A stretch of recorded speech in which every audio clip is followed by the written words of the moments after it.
Here we are, another week, another Wednesday, another SOS. Welcome everybody to SOS number 162.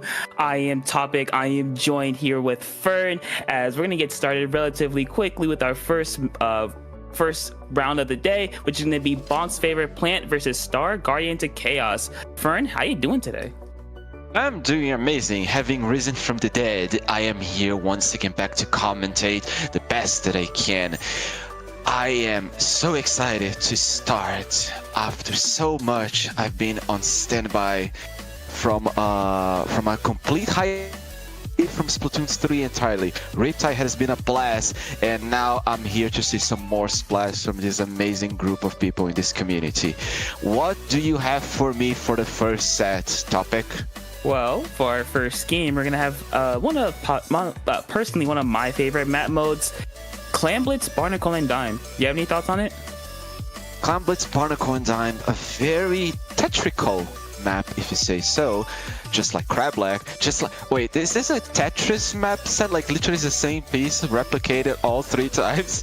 I mean, I personally wouldn't consider Crableg a Tetris piece, but you know, the other two, yeah, I can see that. So yeah, Barnacle Dime Clan Blitz, very standard, very flat map. Honestly, Barnacle favorite charger bias, also cooler provider. I'll do changing between matches which drink I'm providing for my teammates. But yeah, getting a good positioning, getting the mid, charging the cooler, charging a second special on the side, positioning for the flank. I would say this is a pretty standard map that will follow the same logic later on Momami. And honestly, pretty solid. Like, not many complaints, like the worst cases for the mincemeat, for example. And right now we're gonna be starting. We already see, oh, look at those comps, Topic. Yeah, very interesting. There's a Wellstring Wiper, very aggressive frontline comp from Star Guardian to Chaos. And then on Bonk's favorite plant, still very aggressive. You got the shot, the 52, the V-roller, and you got the heavy. They just really want to, I think, at least for right now, both teams just want to get in each other's faces. But for Bonk's favorite plant, they're going to have to watch out for Wellstring, because as everyone knows, Wellstring is a deceptive painter. It paints your feet much better than one can expect.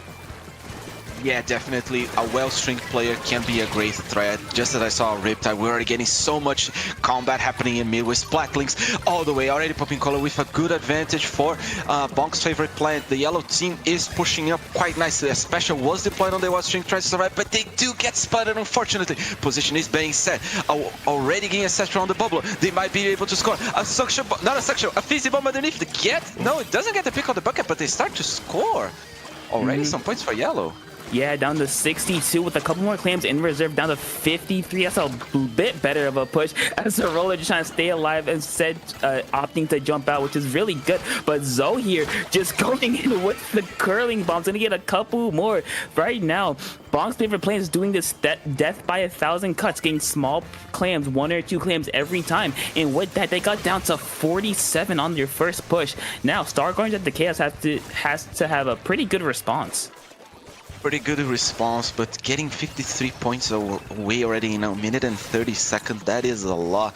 They already, I think they already used through, now they're already on their 3rd specials, and the bucket's using their 2nd cooler in less than 30 seconds. That's gonna be pretty interesting. They're getting 2 very important picks with the cooler on the side of the edit and the bubble being used together. They're probably waiting for their teammates to jump to the bubble itself so they can get the cooler and already have a very good advantage. Not much of a push happening on the side of Sargon Kid, but the bucket does get a good pick on the edit.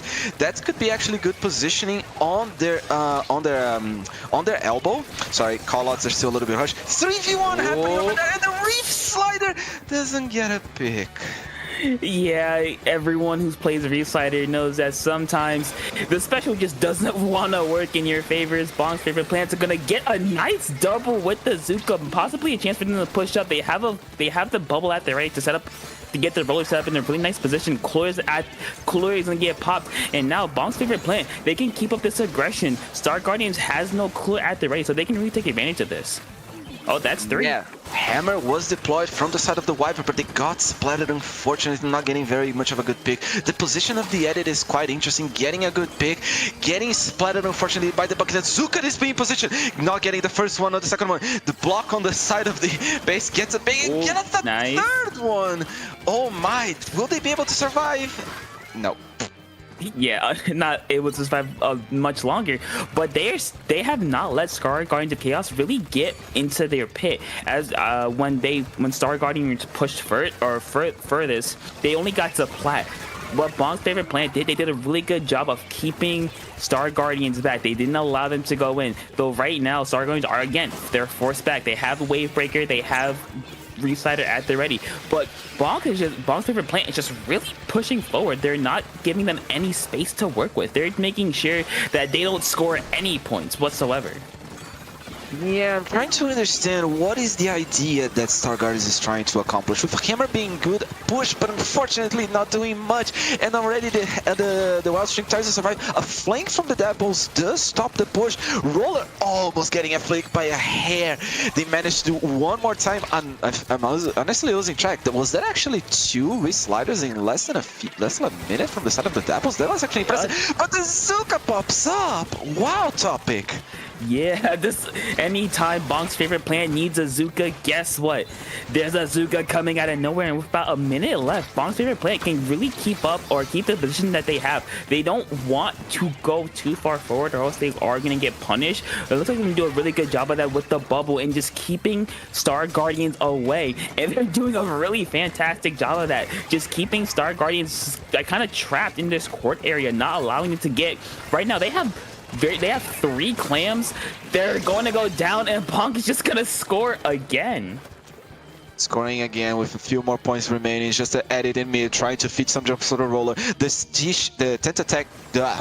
vanilla shot does go down. The mid is gonna be mostly just holding from the side of the Bonk's favorite plant. Star Guardians trying to find an opening, getting good pick on the roller that could be very helpful. It's just 10 seconds remaining on the clock with a few overtime moments remaining. They have 2 balls.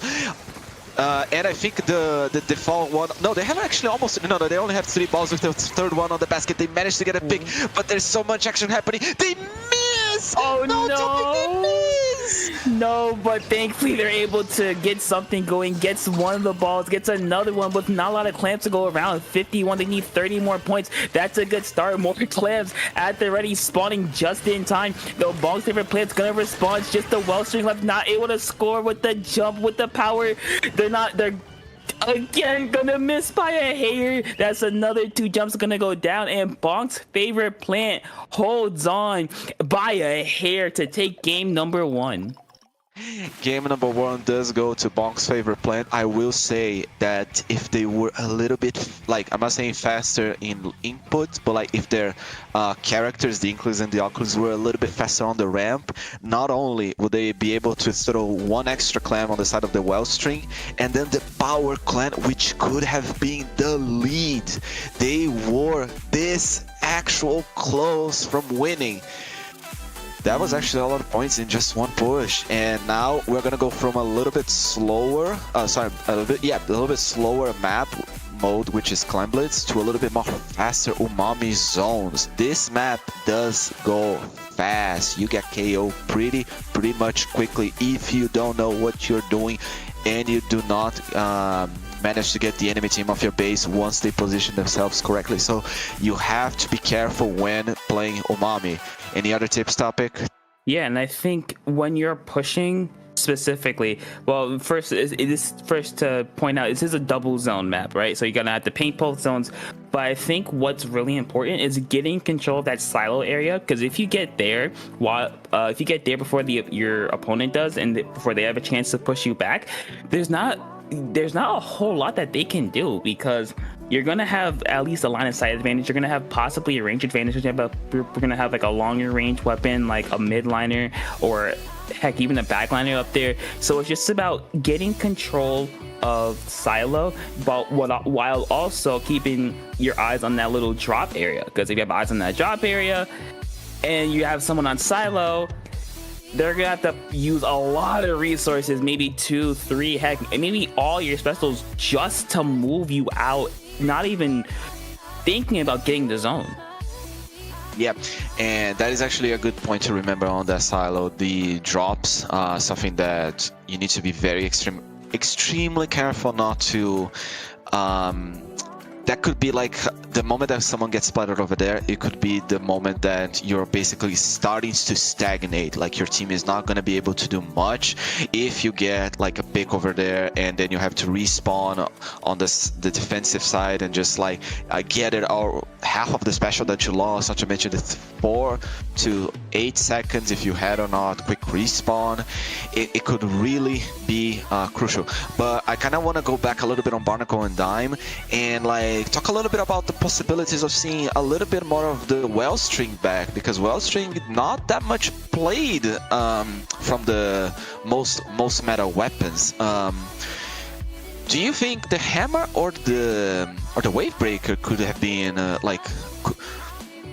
have more potential for the sets? Well, we gotta think about Star Guardian's comp, right? In that first game, they ran a Dapples. I think they ran a shot. No, they ran a Dapples, Wiper, and Zap, right? Wellstring and Bucket. Oh, Wellstring, Bucket. My bad. I know they had a cooler weapon. They had very frontline weapons, so there wasn't really a need to bring the hammer. So having that the Wavebreaker. Yeah, there's no need to bring double hammer, so it was kind of useful to use that Wavebreaker, try to dissuade anyone pushing forward.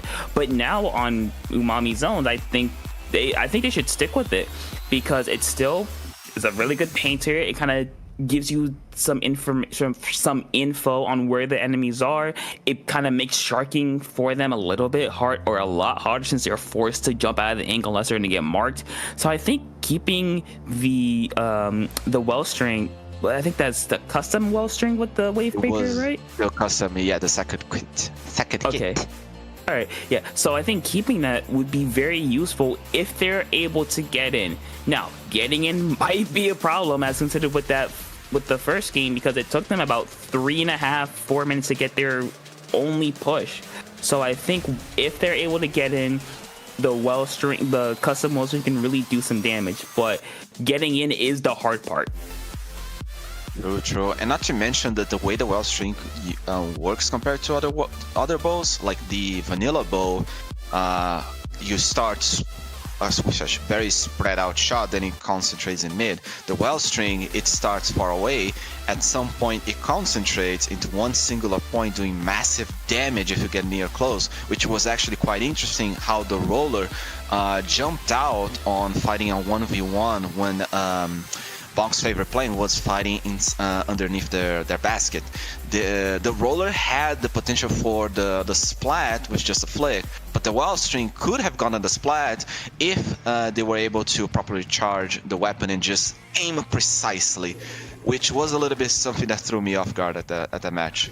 Yeah, let's see if anything changes. We do see one change, at least with the Sloshing Machine Neo, a bit of a different Zuka weapon, but on the side of Bonk's favorite plant, no changes at all. So they like what they ran that first game. They're gonna stick with it. Let's see if anything changes. Already seeing a lot of action happening on the left side of zone. I'm gonna be using the yellow team's perspective on this camera. It's gonna be easier. Purple is trying to find the Star's Guardian, is having already for zone 2v1 happening. The shots trying to survive the flicks from the Wiper. Sloshing Machine trying to get the good position. Here's the hammer coming in clutch with another one of their teammates coming in, and second one coming in. They're gonna probably pop hammer. The moment that they see Zuka popping up from Bonk's favorite team, they are in a very dire situation. Here comes hammer. One, gets the pick, and it drops. Yeah, unfortunately it does drop down to that roller, so this might be an opportunity for Bonk's favorite plant to get into zone, but Star Guardians has a pretty decent hold here. I forgot to mention Star Guardians did switch over to that heavy edit for a bit of a faster Zuka, just a faster comp in general, but Star Guardians are holding on really well. That's another 2 down for Bonk's favorite plant. Looks like the switch to that the heavy allowed them to play just a lot faster than the Wellstring, and it's working out in their favor.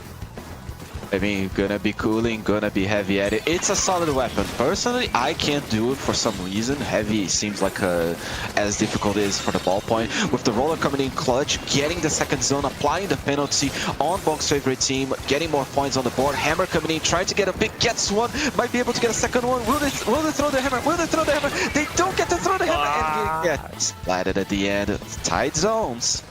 Yeah, it's really tight. Unfortunate for Penny getting just absolutely lasered there. Now Bonk's favorite plant has the opportunity to do exactly what Star Guardians gave to them, giving them a little bit of taste of their own medicine, and they're doing exactly what we were talking about a little bit earlier. They're getting up but not going too far, because if they go a bit too far, just like that, they're gonna get punished. But they have a pretty strong hold. They have to watch for the hammers, as the hammers is gonna go down, and with how well they're holding here, that might be a lead change. Might be a lead change indeed. The sloshing machine, no strikes, no cool. Okay, they have a potential. Will the wiper be able to cancel the zone? The roller says no. The roller bonks the wiper.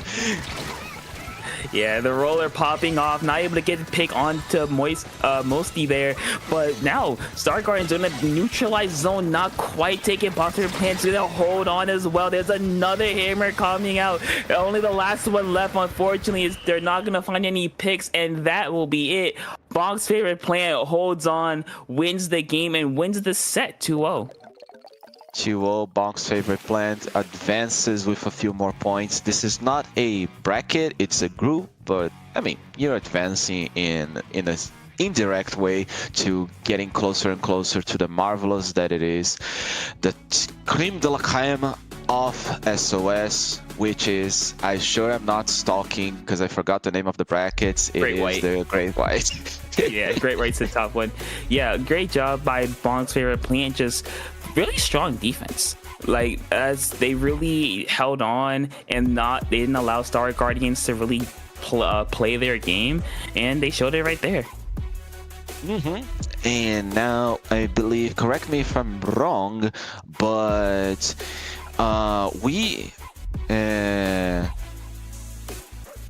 one sec. Brain is working. Cooler. Oh yeah, getting drinks.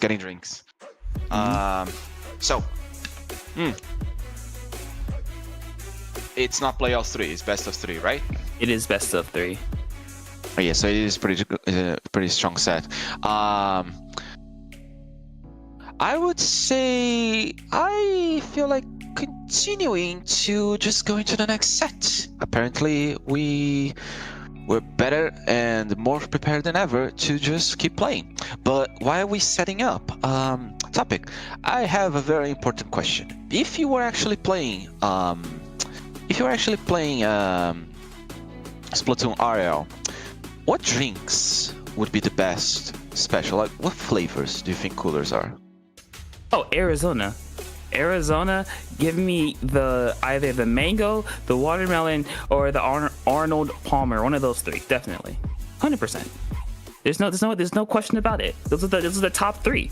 Those are like the big 3 of cooler drinks. Okay, explain to me, what is Arizona? I think it's a state, but I don't get what's a drink called Arizona. What? Yes, Arizona is a state, but there's also like a dollar store drink. It's very good. It's like some of the best iced tea or just tea in general.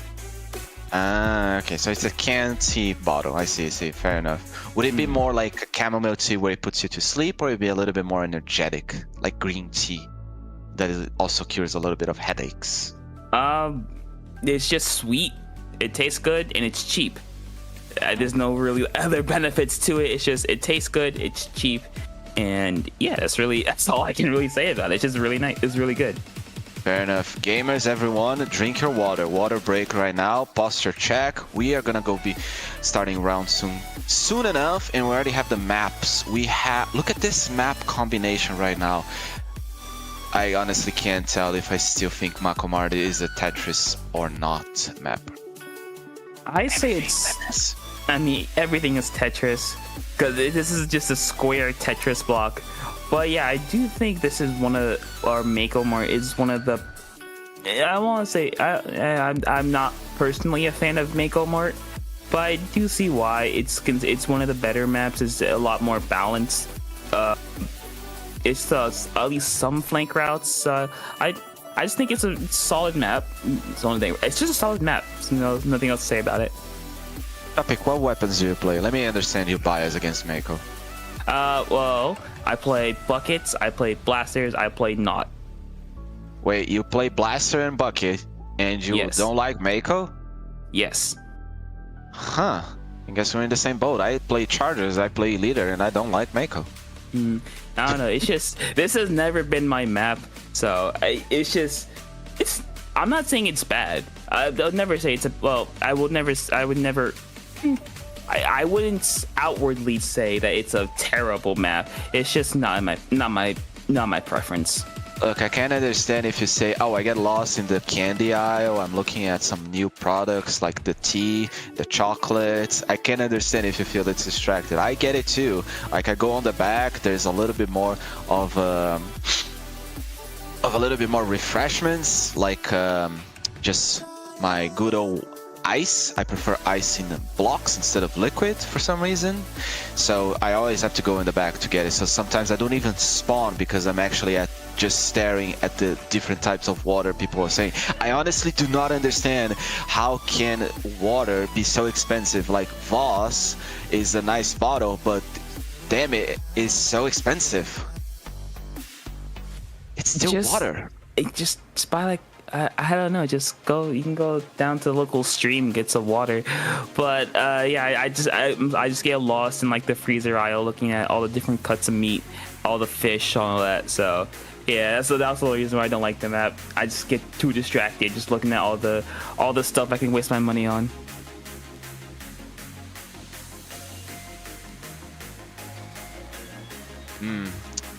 I'd say, yeah, good choice on the fresh aisle. I'd say a little bit fishy a few things, but yeah. So we're gonna be starting with the next two teams. Did we present our audience, our marvelous audience, the two teams that are gonna be playing? Oh yeah, we have LOXYAY, which is a team that has been around for a good minute. They've been in a couple SOSs. They've been around. And then you got Squids, another team that I believe has been in a couple SOSs. They've also been around. So two teams that just have some experience under their belt. So it should be exciting. Should be exciting indeed, and completely not just going to go gambling on the Twitch stream itself. I'm not gonna honestly show my preference, but I do have a lot of points from doing a lot of things in Splatoon 2. So let's go gambling, everyone. Let's go gambling. Let's see how much we can get. But yeah, I already see a little bit of some names like Mudkip. Sounds familiar. I've been playing a little bit more on Splatoon 2. I do remember the profile picture, which is it's by itself, it's a blue Mudkip, kind of cute. We also see, well, the YouTuber man himself, Chase247, obviously loves some Turf War and Splatfest. We all know. And obviously at Apple players, it's gonna be interesting if they're gonna pop up some dually action and whether their favorite weapon or not. Noodles and Mark and NATO. Well, noodles could go for some noodles actually. For Mako Tower, what do you think would be a good option for a Slayer? Honestly, like Slosh, I could see like Slosher, Machine, maybe like I could see Carbon's pretty good on this map. Ledges you can take advantage of. Short range blasters like Luna Blaster, V Blaster, maybe Range Blaster. That's a little, I don't know. I know that's not a Slayer weapon, but something like that could work. And then you got your standard shooters. You know, your shots, your 52s, maybe even a splash or two. So basically, any weapon that is able to take advantage of the changing elevation and that can just fight really well, I think would really work. Doing good work indeed of those weapons with good advantage points. Blasters, rollers with the bubbler, very strong special, for sure could be very interesting. We might see maybe a decavitator popping up as well, since it was actually a pretty solid choice. Decavitator actually has a quite interesting story. Decapitator, the second kit, which is Inkjet Wall. I remember everyone on Twitter saying it is going to be one of the best weapons, but apparently Honeymoon didn't last that much and it fell off from good picks, and instead we do have a more defensive set with the Bubbler one, which could be also a good positioning for the tower. Yeah, let's see what these teams decide to go with. Looks like there's Chase under some Dapple dualies and a Hydra. Okay, a bit of a long-range bout between Mark and Klug there, trying to fight off one another. But yeah, very interesting comp out here from Jelly Squids. There's a Carbon and the Hydra, so they're gonna have to really play around the support of the Hydra. But as soon as they say that, the Hydra is already gonna go one down. 2v2, 2v1 on the favor of Jelly. I think Jelly Squids is purple because of the J and S on their name. Jax Squids positioning themselves to get a good pick on the bucket. As just in a great position for the bucket, given exactly what you said, the picking angles. 2 down on the sides of Jelly Squid is gonna be already an interesting match with 2 specials more being deployed. I think you see the Neo Splash, no, the Vanilla Splash doing the crab on their face. Ooh, I do feel that it's a little bit gonna be a slaughter with the. Okay, cooler for me as well, just the pencil. Last checkpoint. Any maybe final words for? Yeah, they're gonna have one last opportunity, but LOXYAY just kind of running through them. All the Jelly Squids gonna attack the tower, but for a first push, that's basically game winning. Getting through all 3 checkpoints, so now Jelly Squids has to be very careful, because if they lose another team fight, that could be game right there. It looks like they're gonna try to start off on offense here. Getting 1 down might be the start that they need. That actually was a good Booyah, getting a very good pick, but right now someone is getting flamed. Diamond is sharking, trying to see what's happening with the action. Zuka's already ready. They have double Zuka, something I didn't actually notice. Oh, the Carbon goes down, unfortunately, without even popping the first shot.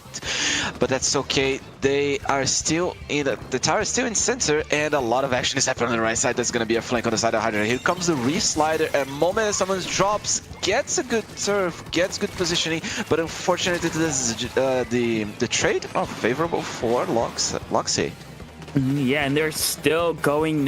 NATO here gonna stall tower for a little bit, but not a lot's gonna come out from that, because Bagel is gonna pop this crab, managing to get a little bit more paint. Unfortunately, that's gonna be another 2 down for Jelly Squids and LOXYAY.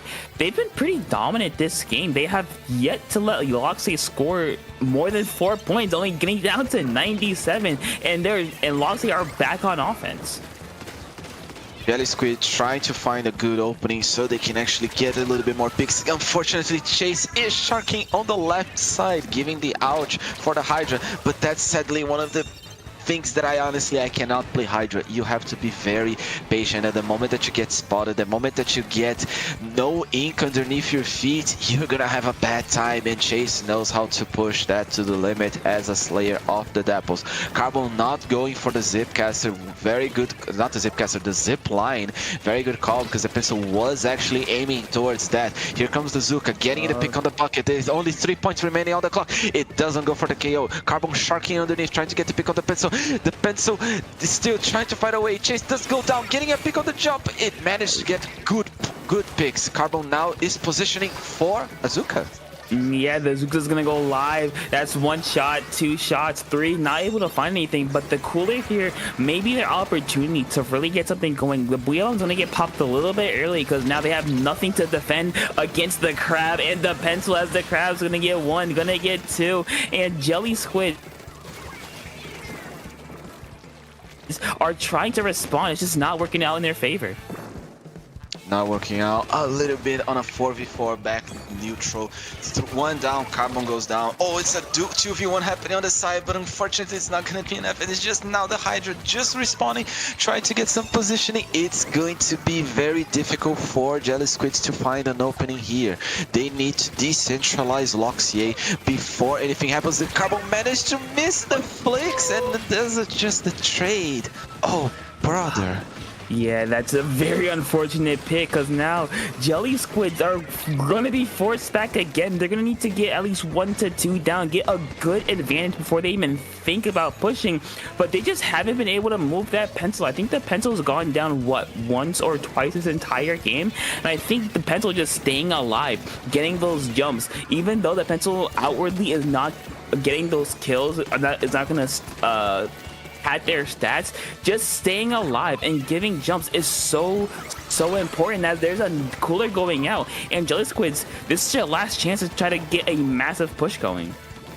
8 seconds remaining on the card is a 4v4 favor of LOXYAY. They have 2 specials. The Carbon doesn't manage to get the good Zuka shot as they were popping up. The vanilla shot does go down, the zap goes down, and it's game for LOXYAY. I have one word for that game. Dominant.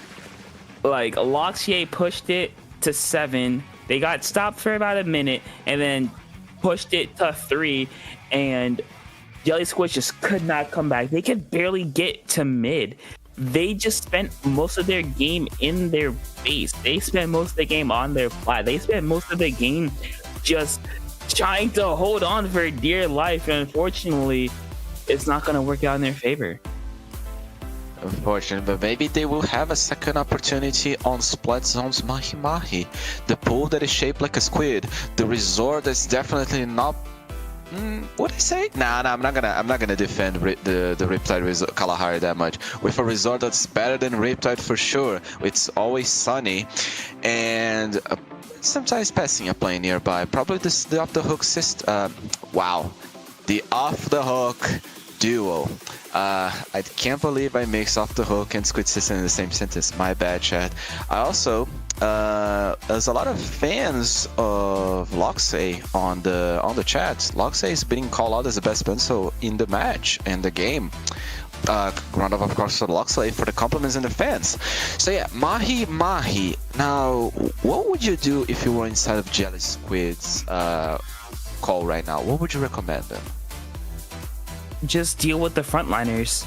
Like, have a special, like have a Zuka that's able to counter the pencil, and then just take a lot of isolated fights. Like, take on those 2v1 fights. Get the members of LOXYAY separated, because it's much easier to divide and conquer than to try to take on a full force. So I think if you are Jelly Squids right now, you're gonna just need to take fights that turn into 2v1s before LOXYAY can get the forces together to really push you back. Very wise words indeed. Now, in terms of positioning, I have a question for you, because like, what do you think is the hardest part of Mahi Mahi, since it's a 2-map mode? Like, and I say this, like, you have the first, is it 40 points or is it 50. 35? I believe it's 50. It's either 50 or 55, one of those two. Yeah, because entire control is a little bit easier. It's just the first checkpoint. It's the second checkpoint. I mean, it's the moment that the tower is going up in the enemy base. Clan Blitz, I forget, but like, who plays Mahi Clan Blitz to the point they actually remember? And Rainmaker is the first checkpoint, obviously, so it's not that. But Zones is like the one that we play the most. Do you think it's harder to play Mahi before or after the water drops? I think, well, there's less space for movement around on the lower before, but there's just a lot. If even when the level drops, it's just like the enemy has a lot more area to paint. But enough of that. Let's see how they respond. We do see a Gluga Dually Deco, so a bit of a Zuka play. Chase on the Tetra is what he's pretty much known for, in a splash with the crab. And on the side of Jelly Squids, a heavy V heavy in the junior. A lot more paint for the side of Jelly Squids. Jelly Squids is now doing much better with already getting 2 picks. Like, they got the zone. They got a few more points definitely from TC. I will say that there's a okay, I don't want to be critic to the point that I'm being mean, but 2 of the LOXYAY just went down. I mean, I'm just eating my words. That actually was a good wave breaker because they managed to get a pick and they still have control of the zone with the reslider going for the cheese. Not able to get it, gets punished, unfortunate.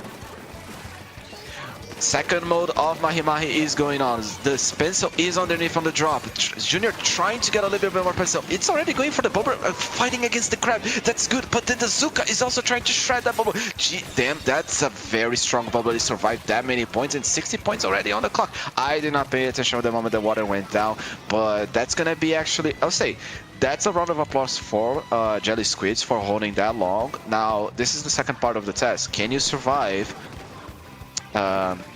being spawn camped on the by LOXYAY?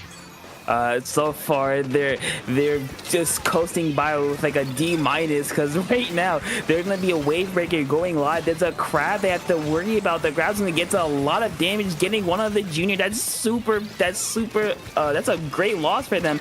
And just like that, LOXYAY just took the lead in one go and are holding Jelly Squids out. Jelly Squids have barely been alive. They've been staggered. They haven't, since LOXYAY took control of zone, they have yet to be 4 up, because he just got chased just in their base, just doing whatever they can, and that's going to be another 2 down. And just like that, LOXYAY, from going down 60 points in the first minute, just storms back and takes game number 2 for a very, very dominant win. Very dominant game on the hands of LOXYAY for sure. I would say, Jelly Squids, congratulations on the opening. That was a very good push that you did at the beginning. Very well coordinated, identifying the players when they were out of position and getting the picks. That was very good. I congratulate for the 60 points. Very well played indeed. Honestly, it is a little bit sad seeing the last part of Mahi Mahi just being a little bit of spawn camp. We saw Roller dropping, trying to get the pick on the Dapples when basically the entire base was favorable for the Dapples to maneuver. So like, I'm gladly happy to see you all play later on the next, because here's the thing, when it comes to brackets in general, Grey Y is always 3-0. I wish you good luck on the second, which is Hammerhead. And yeah, that's basically gonna be my 2 cents. Do you have any 2 cents topic? Not a lot I can really add. There's just good wins for LOXYAY. I hope Jelly Squids are able to come back for that with this round 3. And yeah, it's just really, really great showing from LOXYAY. And with that, we're gonna take a short break before we get to round number 3. But stay right there, because we got a lot more Splatoon action coming your way.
welcome back to SOS. I did not just copy Popcorn for any reason. Any resemblance is just a mere coincidence.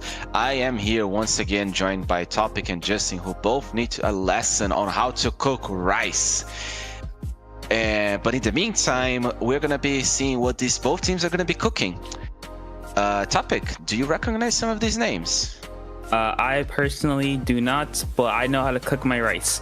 But anyways, we are gonna hop in, or we're gonna explain our first game a little bit. Undertow Spillway Rainmaker, which I think is universally known as one of the better Rainmaker maps in the game. Better? Wait, what's the competition for Rainmaker? I'm not actually getting the poll right here. I think you're talking gibberish, but in the meantime, while I can multitask, we have a bit...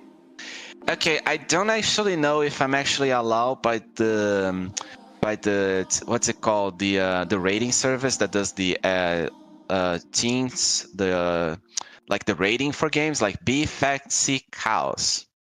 I'm just gonna call them honestly, I don't know, because the noun is cows, and in Enrage it's all fine. But just say sea cows. Sea cows, okay. Sea cows versus Enrage. Oh yeah, I got permission. I can say big fat sea cows. Oh yeah, and that also makes sense because sea, and then we have Neptune on their team, and actually can do SpongeBob memes.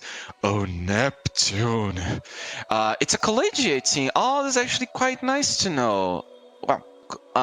When I was playing Splatoon, it was barely something that even existed, like teams in college making Splatoon teams, which in my opinion, I think it's better than Smash teams because you're basically making new friends.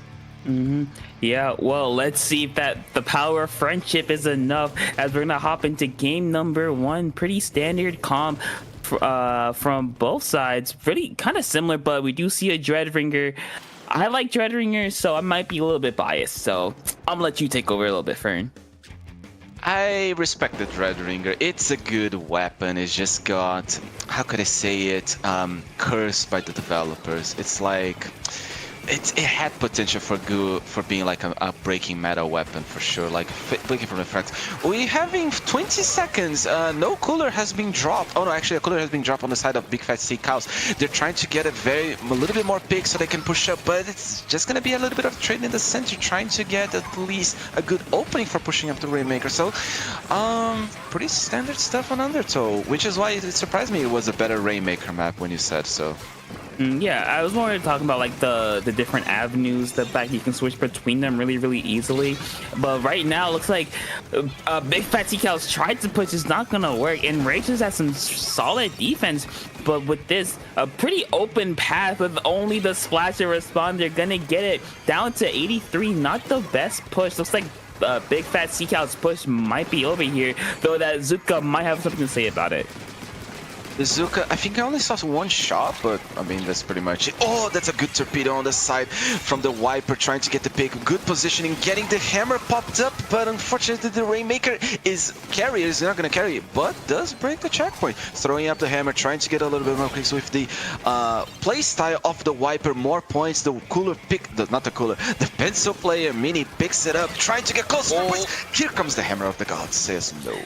Yeah, that carbon basically saved the game right there, because that would have been a really easy push. But now Enrage has to get Big Fat Sea Cows out of their spawn, because they're here. They're just gonna stay there as long as possible. Zuka's gonna be popped. The reef sides are gonna be popped. The hammer from the backside's gonna work. Getting one, looking for the second one on the Dreadringer's not gonna work. Not quite gonna end quick enough to get the Rainmaker. With the Rainmaker reset, that might help Enrage just get a little bit more space, but Big Fat Sea Cows, they're gonna keep their foot on the gas. Oh no, they didn't pay attention. I think there was someone sharking underneath just by the sponge, and unfortunately that will take Enrage a little bit more time to set it up. They're still on their base. They didn't pick... okay, I thought like, where's the Rainmaker? But it's sharking just below the ledge of the ramp, so it is gonna be a little bit more with half the time pass of remaining of the match. We trying to get a little bit more turf inside of Enrage. Big Fat Sea Cows very good with the uses of sub-weapons and specials, gonna be deployed soon enough. The hammer was, the cooler was just dropped, so we're expecting at least a Zuka or the bubble from the Junior. Yeah, looks like that's gonna be a good kill on the shot. They're getting rid of that Zuka, but big fat sea cows. They've been playing super aggressive, and Enrage has not been able to get them out of their plat. The hammer's just barely gonna miss the hit on the pencil, but Toto here just gonna stay alive. There's gonna be 2 down with the clear and open path to the Rainmaker. Gets a couple more points down to 9, and Enrage with how backed up they've been, this might be game. It's a 2v2 situation. The Viper wins. Looks like they're just gonna run for it and get it. And big fat sea cows with a pretty one-sided game number 1. Yeah, that was actually quite interesting. I kind of trying to pinpoint exactly what could have done different. Like the play we saw at the later part with the second push, actually quite interesting. So the junior popped the bubbler, the junior got splatted, the junior jumps back into the bubbler, the Rainmaker gets popped, I think, again, and then they just rush in. So I kind of find it hard to say, like, was it an open side on the left push? Was it a too aggressive play that basically everything just went down? Like, I saw the Rainmaker getting a few picks, as the junior as the Rainmaker getting a few important picks that did make quite a difference of putting to 9 points. And then at the end, the vanilla shot throws a suction and splats the carbon, which could have been the difference. Yeah, but unfortunately for Enrage, big fat sea cows, they just kind of W-keyed it in 1. They just kept up that pressure. They just kept going forward. They never looked back, and thankfully it worked for them. But we're going to go to a bit more of a slower mode, splat zone, ship shape. And Fern, what do you think Enrage has to change up, or what you think they can do to kind of counteract what big fat sea cows did in game number 1? So now you have to remind me of the correct weapons they were playing, because both were playing pencil, but I just remember the carbon, the pencil from Enrage. I don't remember the other no, did they had a splash? It was carbon, pencil, dread, splash. Oh yeah, the dread. Okay, so it is a very good comp. We do have I will say Rift Slider cheese, because it's such a big explosion that can actually cap the zone. They can stall if they're gonna have, like, oh, we need to cap the zone so they don't get the points. So it's doable. Enrage has a little bit of advantage. They're still using the dread, but now they're using the 52 gal for a little bit more versatility. And now they pop in the roller instead of the splash. So no splash. I'll say it's still solid comp. Yeah, both solid comps, as big fat Tika is gonna get an opening splat, but it looks like the Roll is gonna combat that right away. And Rage getting an early main advantage, but just now able to get zone for a little bit longer, down to 90. 91 here is a bit of a brawl here in middle. Just a lot of paint going everywhere, trying to get some sort of control. But Enrage is doing everything they can. That's nice reside there, but unfortunately they are gonna go 3 down and have to bear the brunt of big fat T-Cows' push. Interesting position from the mini. That's something I had to learn a little bit more as the pencil. Oh, that was actually a good pick from the Gal. Good position on the wall, but the high ground does belong to big fat sea cows. Using a whale, trying to avoid the bubbler from the junior, trying to get a position on the right side, but unfortunately they're gonna be going down to the junior, or the shot. I couldn't actually see. The score was in the way. One of the things I actually complain about this game is the UI that is such in your face so many of the times. It's still points for big fat sea cow. Cooler coming in from Enrage, but the Wiper is going to get the pick. Yeah, the Wiper is staying alive, keeping this push going, but the Reef Slider from the top rope is gonna jump down and get a pick there and allow Enrage to get this main advantage. There's a whale at the ready. The roller in zone just painting in now. They're gonna have to try to get big fat sea cows off of this little bridge area, since if they're able to just sit up there, they can just paint over his zone and negate anything that Enrage tries to do. Yeah, this is... Oh, I was actually expecting a little bit of splash wall damage. It would actually be funny if the V-Shot gets splattered by the splash wall, just say. Actually quite interesting. We're seeing the penalty being diminishing every second from big fat sea cows. They're closer and closer. The lead is still from them. Their hammer pops up, gets the pick on CT. Not CT. I mean, is it CT or is it not CT? It's not CT. We'll figure it out later.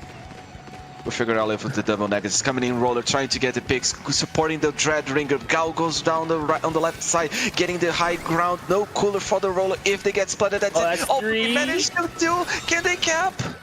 Yeah, they're gonna cap, getting a huge penalty on the side of Enrage now, on the side of Big Fat Seacals now. Can Enrage capitalize on this? Can they get Big Fat Seacals staggered? Can they get them away from zone? Looks like I'm gonna try to do that right now. Not a good start. Going actually a pretty decent start, 1 for 2 here. As Big Fat Seacals is kind of just forced to play a little bit safe and let that, unfortunately, let that clock keep ticking. Come on, Enrage, do game 3, please. We need to.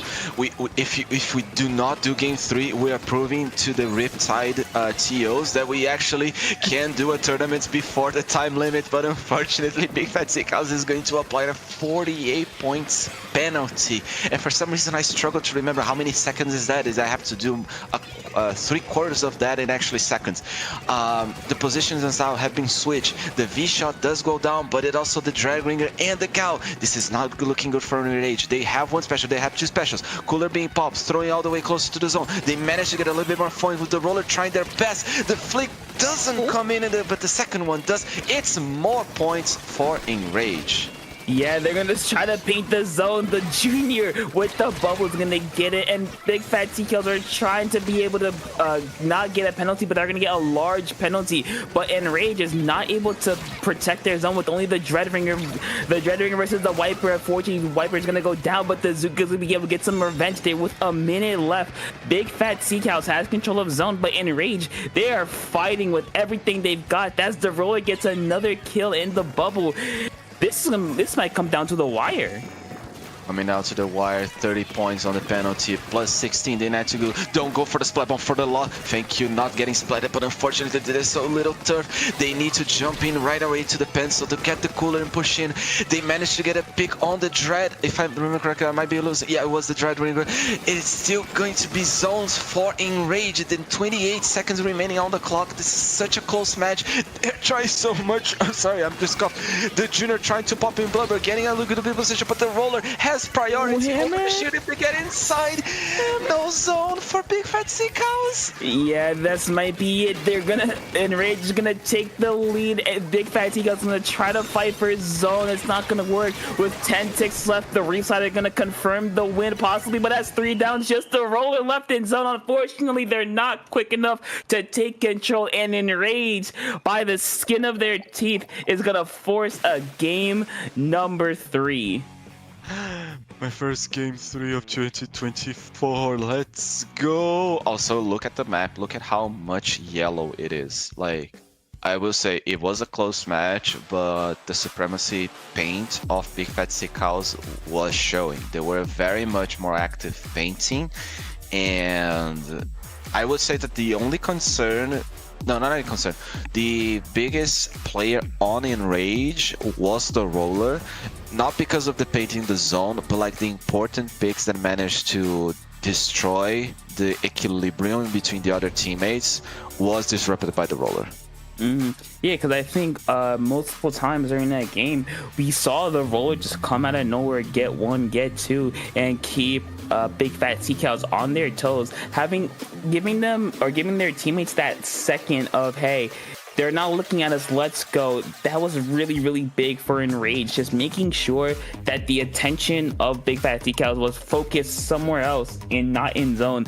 And through that, they were able to hold on for just long enough until the clock struck triple zeros. Yeah, that's the thing. It wasn't a KO. It was close to one, but because the zone wasn't capped, the previous captor was Enrage. It didn't go to overtime, so they needed to paint a little bit more just to get the points and in favor for a possible overtime. And now we're going to Hagelfish Market. Do you get distracted here as much as you do on Mako with the fish section topic? Well, you know, they're jellyfish fishing, you know, everyone likes it. Yeah, you can say that because, you know, fishing is fun. So, you know, gotta make sure that you have all your bait, you have the right type of rod, you have enough supplies. So, yeah, you can say get a little distracted. I mean, there's always at least one random guy just handing people the normal rod and super rods. You could actually get a not just magic card, maybe a Gyarados or even a Phoebus. Maybe, but yeah, if for game number 3, TC Hagglefish. Now, I think we both know that the second checkpoint is pretty much the chokehold there, because it's in a really dangerous spot, because you're at a height disadvantage basically the entire way around. But let's see how these teams deal with that, as Big Fat CK is going to switch to the custom blaster with splashdown, and no changes for Enrage. No, I honestly could say that might have been a change for the Gal, because I don't remember the open gambit on their set. Open gambit on Gal, pretty strong if you manage to do a few things. No picks. I'm actually going to be paying close attention. They have just a few more seconds remaining on that opening gambit gamble. They needed an assist, otherwise that's going to be useless for the entire match. It's 30 seconds, correct? Yes, it's 30 seconds. And that's not gonna be it. Open gambit, it's down. Open gambit, it's turned off with a 4v3 happening on the side of Big Fat CK. I'll say that 8 more times. Reef Slider coming in, trying to get the pick, but the blaster reads the special and goes back to getting the pick. Neptune getting a little bit more for the Zuka so they can push in for the special that you just mentioned. It's looking like it could be a situation that Enrage might not be able to recover. Yeah, there's a Zuka coming up from that top right side. Neptune be able to stay alive long enough to get a kill, leaving only the blaster forced to back away. That was a good push for Big Fat CK. Breaking through that first checkpoint now becomes, can they hold off Enrage? They've shown that they can do it game 1. They've shown that they can compete in game 2. Now let's see, can they do that in game 3? The roller has other plans though, getting a nice sneaky pick there, gets another one, nice flick there on the shot, and Enrage, this is a great start to their opening push. Not CT is making me my own words. I'm gonna follow with a good dish of rice, and this is gonna be quite interesting because like the gal is swimming for their lives trying to survive, but the second shot of the blaster doesn't hit the pencil. It does hit on the leg. Things that is Splatoon peer-to-peer connection. Folks, remember, if you have the opportunity to go to a LAN, you're not gonna regret it, but do come with friends. It's a little I think it's a little bit more fun than going in alone, just saying. But yeah, go to LANs, you don't see that often, but we still have disconnects, so don't worry, we still have some fun. Yeah, but speaking or just talk about the game for a second, Big Fat CK is going to try again to possibly get a little bit further total with the splash when not ready, opting not to use it. Instead, just go for a couple kills. It's going to work, leaving only the pencil who's forced to back away or just wait for teammates. Unfortunately, they are going to go down to the blaster, and not a lot of competition left for Big Fat CKs as they're going to splash down to protect the tower. It's going to work, unfortunately for them. The roller's not going to get it, and this might be game. There's a Zuka, there's one. Only the Dreadringer left. They're not gonna get the pick, and Big Fat CKs, just like a snowball at the top of the hill, once they got started, once they gave it a little push, it just kept rolling and rolling and rolling, and then it became a problem as Big Fat CKs are gonna take the game and the set. Taking the set, advancing more. I don't know exactly if it's gonna be very much of a downgrade having lost one of the games, but 2-1 still can put you on Great White. But yeah, that was quite a set. Like, we actually managed to see the snowfall happening, and on the side of Big Fat CKs, we managed to see one of the Enrage members at the very end trying to get the pick on their behind, which was spotted. So very good awareness on Big Fat CKs. I'm honestly gonna go crazy if I have to keep saying it for 10 more times because it's almost making it a jingle inside of my head. Well played, well organized team. I would say Hagglefish Tower Control was the play by the book game. Like, it was almost a perfect game. So yeah, they had a bit of a hiccup in the middle there. They let Enrage get down to 57, but they were able to hold on, hanker down, play some solid defense, and transition that into an unstoppable offense. Because once they got going, There wasn't a whole lot Big Fat Seacows can do. They either had to step out the way or get splatted, and that's exactly what happened. And with that, that will be it for Swiss. Or it for the group stage, as we're gonna move into brackets in a second. So just give us a second, or we're gonna take a short little break before getting right back into Great White Bracket.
Welcome back, everybody, to SOS number 162. We are here with the cream of the crop, the best of this week. With Great White Division, we have Big Fat Sea Cows making their second stream debut versus Eepy Dreepy, another team that has been around for a long time. They've done a couple of SOSs, a couple other tourneys, so both the teams again have been around. As always, I am Topic. I am joined by Fern. And Fern, you ready for this match? I'm ready for the match. I am actually would like a little bit of... I'm not gonna do it. Toasty, nice meeting you at Riptide. Cactus the same. Wish you good luck. Allison, Devil, and Cody. Sorry, forgot you were there anyway. This is gonna be a match, and honestly, here's the thing that kinda would say it's a little bit weird about Riptide, because it's such a diverse environment with teams, and when you say like your team is gonna get silver or redemption, like the gap between silver and top 32, I would say is small and huge at the same time. And Cactus, my man, you have what it takes to take SOS 162.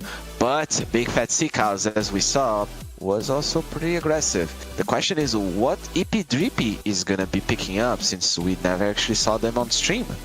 Yeah, let's see. As we're gonna hop into game number 1, Umami Ruin Zones. Do you have any thoughts on this one, Fern? I don't know about zones, but I have Clan Blitz thoughts. We are gonna be seeing a little bit more of a slow compared to the fast game we saw earlier on the stream. Still getting technically both zones, since they're very important, but also gonna be a little bit more action on top mid, since it's a very spot crucial for good positioning and aim. Probably gonna see after the cooler drops from one of the cooler players, the Zuka or the Crab to be used for applying some pressure, and don't forget to gather the clams. Some people forget. Yeah, because usually on Clan Blitz, a good rule of thumb is you want to get your first bat or your first score or your first major push under 60 points, because at that point it takes 2 power clams plus a little bit extra in order to get lead. But yeah, and I think like you said, it's just how well can teams collect clams? How well can they keep up their clam rotation? How well can you just play as a team? Because Clan Blitz, as I'm pretty sure everyone who's watching knows, that this is like the most team dependent game mode that there is. If you have great team coordination, most likely you're gonna win the game. Cooler on the side of the edit, cooler on the side of the pencil, stealth jump on everything else. All is left is a Cactus without open gambit gout. Not gonna roll those dice. Pushing in mid, we already seen a vanilla shot fighting against the gout. No turf for the gout to survive, but it's actually a good trade. I'd say pretty standard beginning in terms of like fighting. Yeah, and looks like the fight is gonna only get a little more heated as both teams are gonna pop cooler, so they can act a little bit more recklessly. Diablo here just pushing up on the Wiper, gonna be able to get the pick, possibly get their team in a little bit more. There's a Zuka on the retreating players, not able to get the pick. The Junior gets the bubble just in time for a couple of their retreating teammates, but a hammer coming out from the side of Big Fat Sea Cows to do a little bit of deterrence. Nice throw there, getting a pick onto Cactus, but it's been very back and forth. Neither team has been able to get a really solid hold, though right here Big Fat Sea Cows might be able to do that and possibly get the first push of the game. Getting the first push, 1 clams on the V shot, trying to get the cooler. That part of the wall is not an inkable, you cannot climb, but here comes this Atana trying to get a pick that pushes everyone on the side of Big Fat Sea Cows forward and into the bullets of the edit. Cooler popping in with a 3v2 situation. 1 jumps out, they have control of mid. Can they actually gather a clam and use specials for the second one? They do have the Zuka coming in with the Gauss, so that actually might be true. We might see some points from Eepy Dreepy. Yeah, there's a Zuka at the ready. There's going to be a whale relatively soon. Unfortunately, the Stamper is going to go down. That's a bit of a hindrance since now they don't really have that distraction to work with. Cactus deciding to push up a little bit solo, decides to back out and stay alive and fight for another day. It's going to work. Cody not able to get a pick with the Zuka. It's been a very neutral game. Neither team has scored with about 2 minutes left. If Big Fat Sea Cows are going to get the wipe, can they push up fast enough? They're going to with a couple clams in reserve. This may be a good chance for a first opening push. I love my commentators curse. That's why sometimes I do a few of the choices, because I said it was gonna be Eepy Dreepy's time to shine, but no, Big Fat Sea Cows proves me wrong, scores a little bit more points, and does 65. Not too shabby for sure. Another pick, very important for Mini. Literally having great spots. Chelsea trying to use the Zip Caster, getting a pick, but unfortunately he's gonna have to back up. Not getting a pick. The Junior and the V-Shot goes down to the right side. I think it might be in a bomb from Eepy Dreepy, but no, it's now everyone going back. Mini have to back up, trying to push away as many enemies as they possibly can, but unfortunately that section gets Chelsea. Cactus in a tight spot, manages to survive, so yeah, no more points, chances for score for Eepy Dreepy. Yeah, they're going to be forced back, and Big Fat Sea Cow just playing some really solid defense. Azuka from Cody, again, not able to find any picks. Right now, Eepy Dreepy, they haven't really been able to break through Fat Sea Cow's defense. Anytime they've tried, they've always gone 1, 2 down. Nice one shot there by Toasty, just seeing ghosts right there before getting that pick. Diallo managing to save the ball, but yeah, Eepy Dreepy haven't been able to get a solid hold for a really large push. They've just been forced back again and again and again, and just like that, Big Fat Sea Cows is gonna score. That jump is gonna get camped. Unfortunately, Toasty just has to wait for the inevitable. There it is, and Big Fat Sea Cows is gonna get down to 44, maybe a little bit further. I would like to point out, I think it was the V-Shot that basically just threw a clam on the feet of one of the players from Eepy Dreepy. I think that threw one of the players off, and then they started shooting someone else, and I think that's the moment everything started to go down for Eepy Dreepy, and Big Fat Sea Cows managed to get the picks necessary to push. Very well played if they actually use a small clam to distract.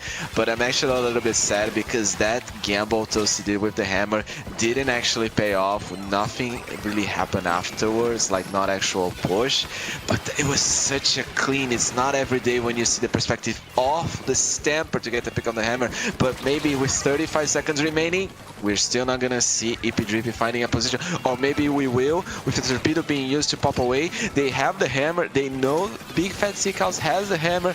We already have the position in the pencil with the high ground. No, cooler might have just been dropped. Here comes the pencil, gets one, about to get the second one, doesn't get it, but it's just the 2 players with the balls. They don't have enough aggression to actually push away 3 players with the V-Shot pushing a lot of subs. Goes on the back, gets a pick, and it's gonna be a suction landing.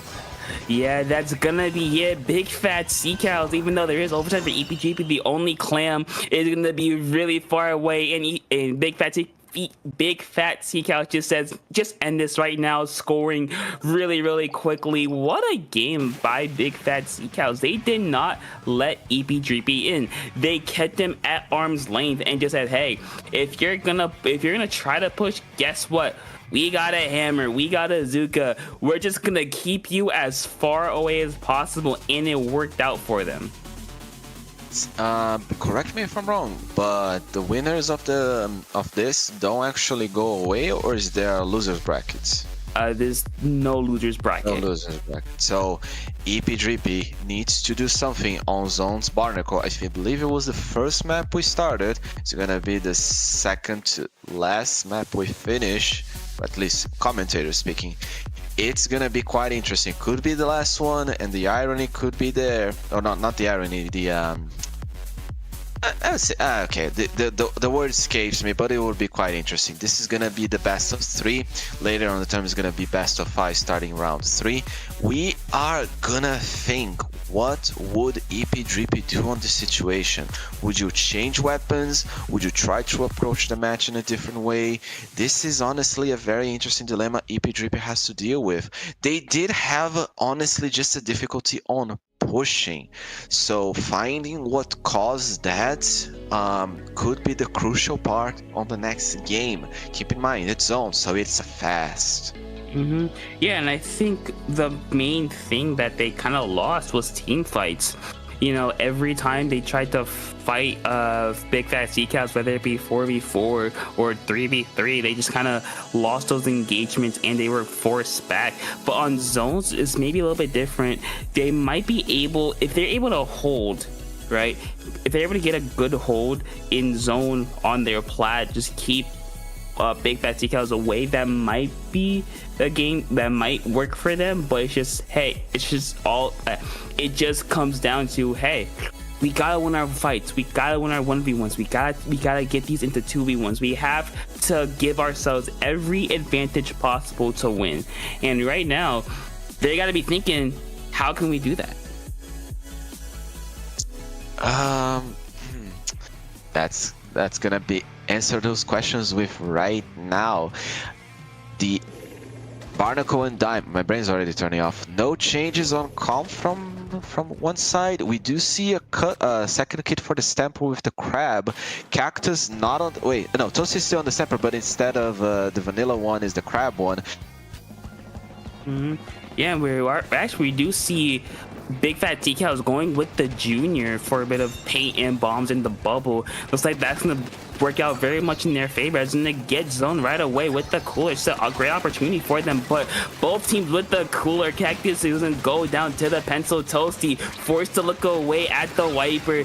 Thankfully for him, they're gonna have support with their pencil, and Eepy Dreepy has the opportunity to really cause some damage here. Nice pick there by Toasty, getting two, not able to get the third, but Eepy Dreepy has an opportunity to get a good hold here. Chelsea position. Oh no, that could have been the game situation for Eepy Dreepy. If they managed to get a little bit more on the back, they could have just popped the crab and hold us off a little bit more. Hammer fails on the left side of the zone. Perspective on the big fancy cows. They're trying their best to get back some points. They have two specials remaining to use to maybe get the zone, while the other team does not. That's gonna be a very difficult situation. Oh no, they had cooler, so they still have 85, and Cactus gonna get a very good pick. Wall with the gal is still a very good kit. To see 40 points remaining on the clock. Here comes the Crab trying to get a little bit more points. What will Big Fatty Cows do? It looks like not a lot's gonna happen. They only have a whale or a hammer and the cooler at the ready. They're forced to back out, but Eepy Dreepy with a really good hold here. Only 12 ticks left. The hammer is gonna get canceled immediately. Toto trying to force their way in. It's not gonna work, and Eepy Dreepy a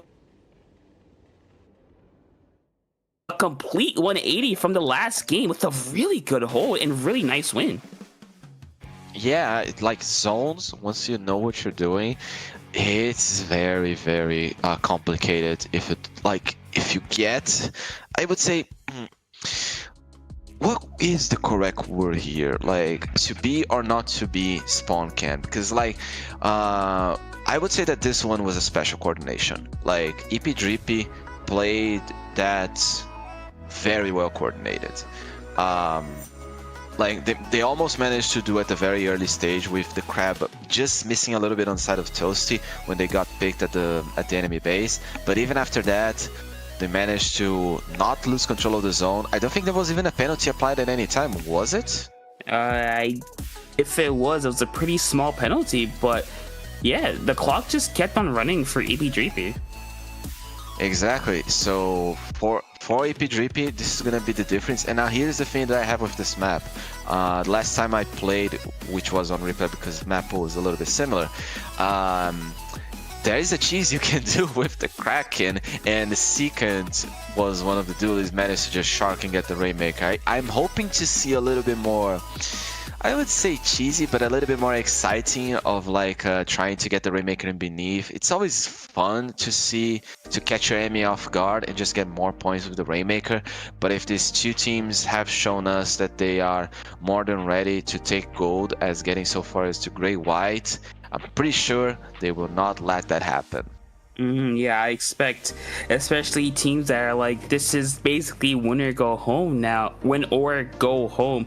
So I expect them to be really worried, or not worried, but really aware of any flanks, any kind of cheat that's gonna happen.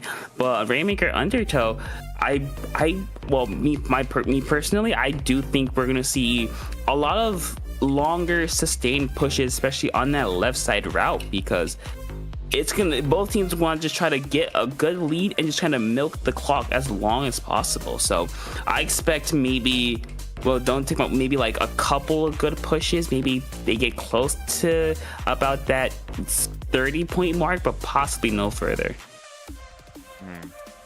30 points. That is about the beginning of what used to be uninkable in Rainmaker, right?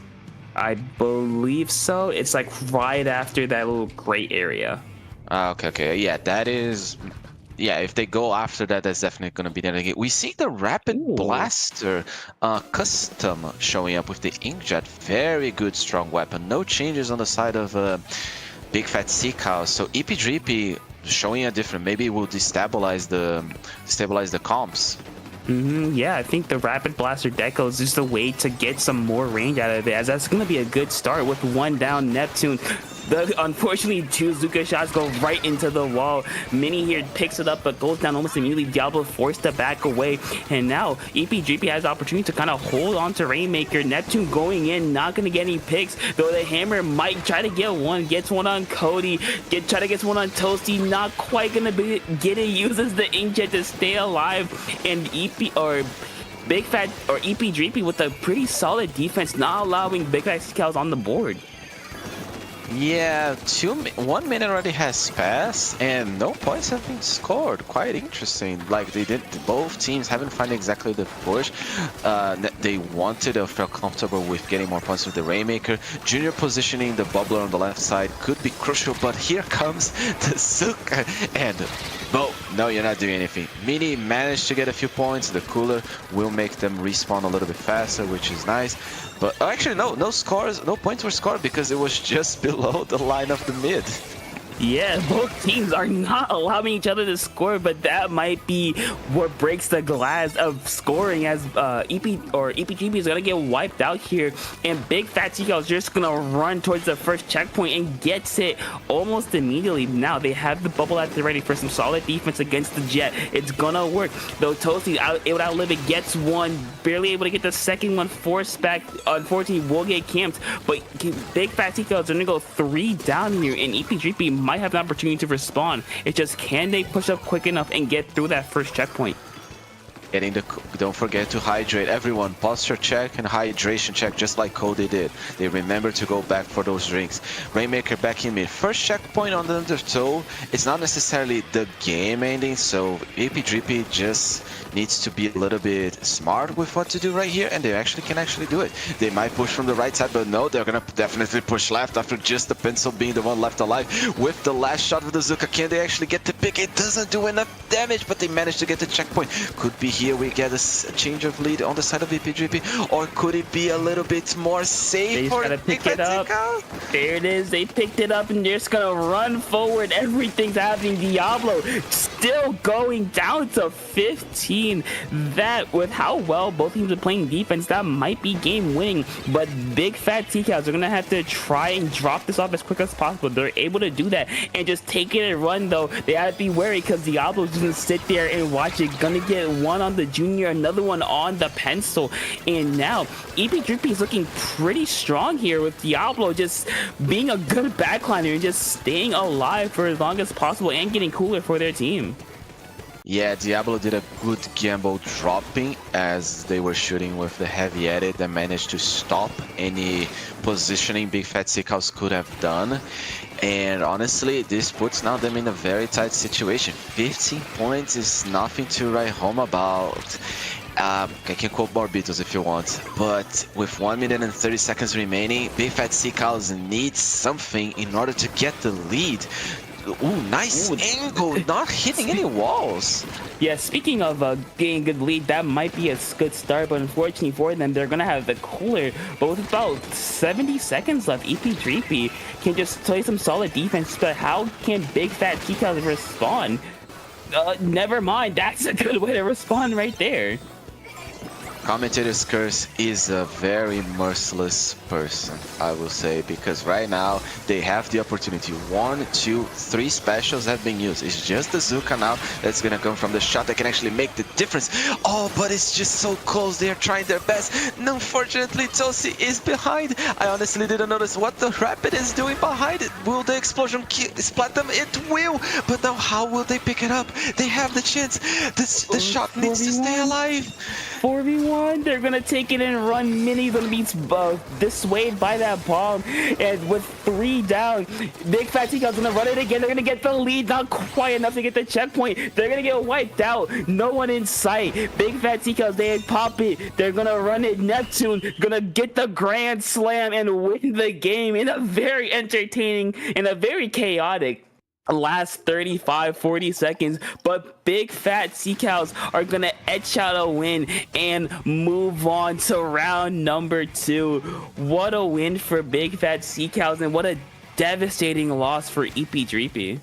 Jeez, like, here's the thing, it could have been both ways. Like, the Rapid was honestly slaying at the last part, and because of the Rainmaker shield, they could have been the difference. They just needed to use the pedestal as a shield barrier so they wouldn't get splattered.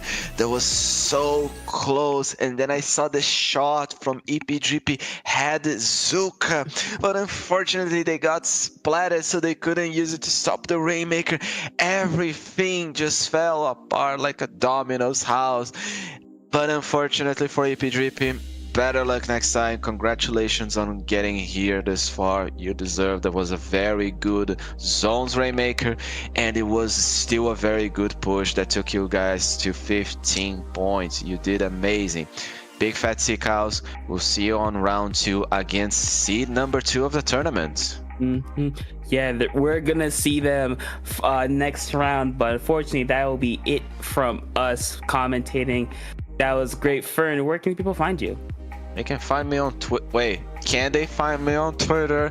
I will say yes, because I want to say a few things to a certain person, but I said it in person to those who know what's happening. I will keep it simple. You can still find me on the @ down below, @SuperFern013, where they can find you, Topic. Yeah, you can find me also on Twitter, unfortunately, @Topical2. Find me on Discord @Topic2, usually screaming about whatever I'm commentating next, or how more people should play Dreadringer. And yeah, with that, that'll be it from us. Stick around though, because you got Frosty and Rocket commentating next up until Grand Finals, and I expect a lot of fireworks to be happening in this tourney. And with that, we're signing out for now, but stay right there. Got more to come in a couple of minutes.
Hey, Swimmer Sync, Frostix and Rocket here.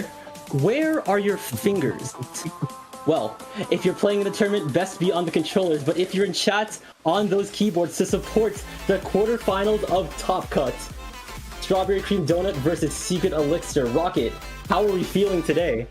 I am feeling hype as ever, Frostix. We have a heavyweight fight here. Both of these teams in this tournament so far have yet to drop a set or even map in any of their sets, as a matter of fact, but that will change here in game number 1, which we will have on Hagglefish Market, and it will be tower control. What are your thoughts on this map mode, Frostix?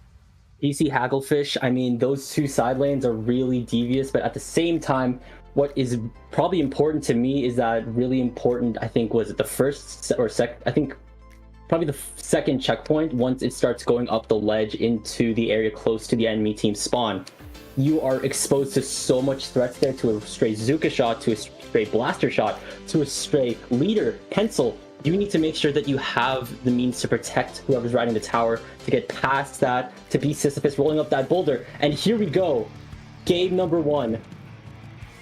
Yes, let's see what both of these teams bring out here. We will see a blaster already. Oh, there's a blaster.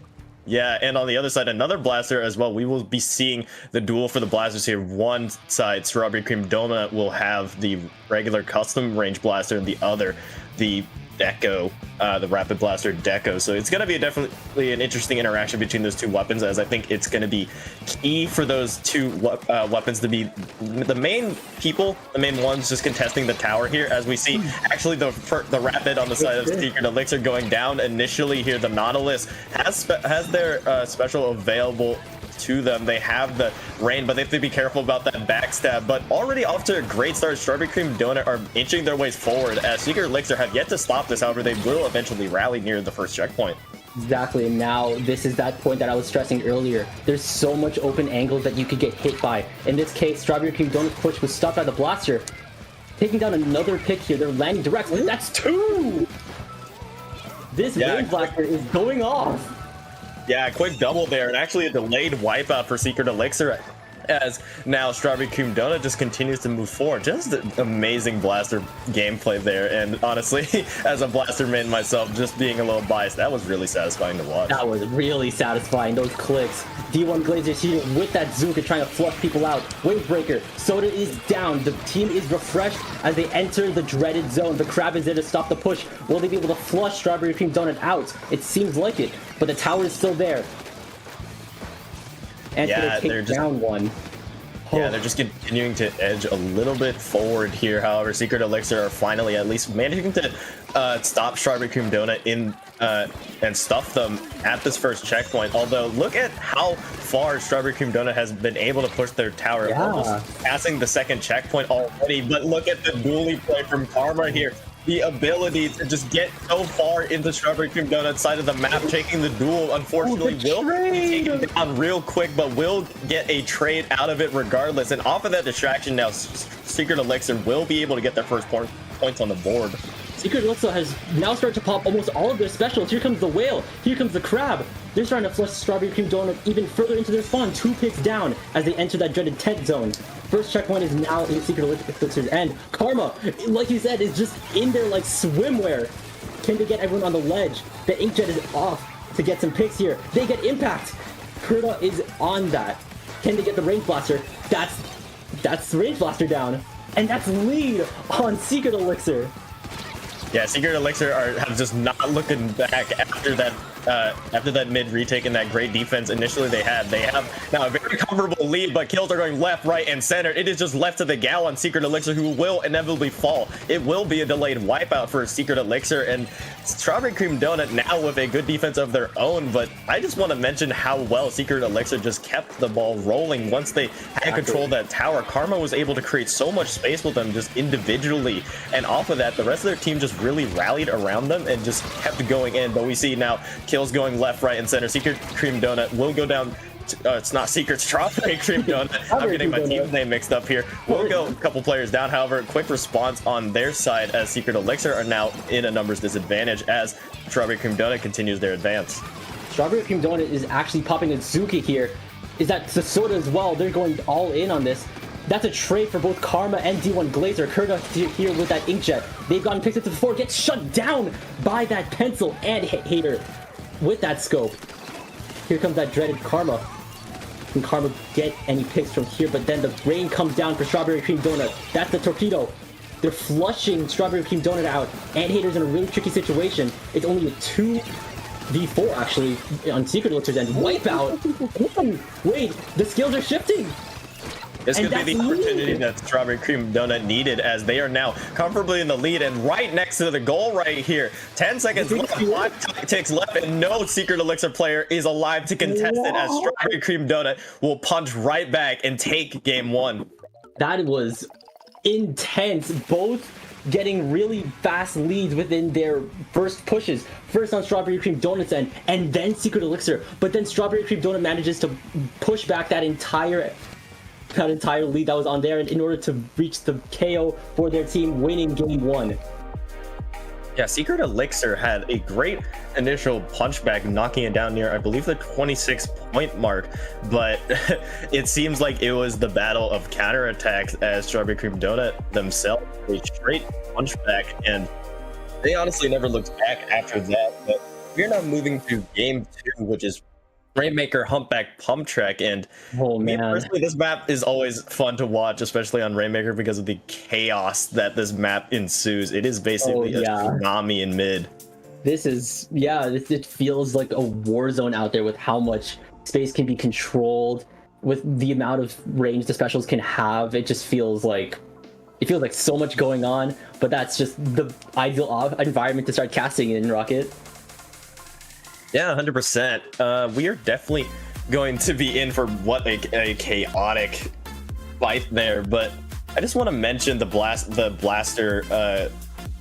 Again, a little bit biased because blaster play, but I just want to mention the blaster, just the blaster interaction that we had on both sides. Both of those players were just able to stay near the tower and were able to relatively just keep their enemies away, and I think that's going to be key here on this map as well, because if you can position yourself right under that bunker on the other team's side, you're just able to create so much space off of that and just deny the enemies, and you're just so annoying to deal with, honestly.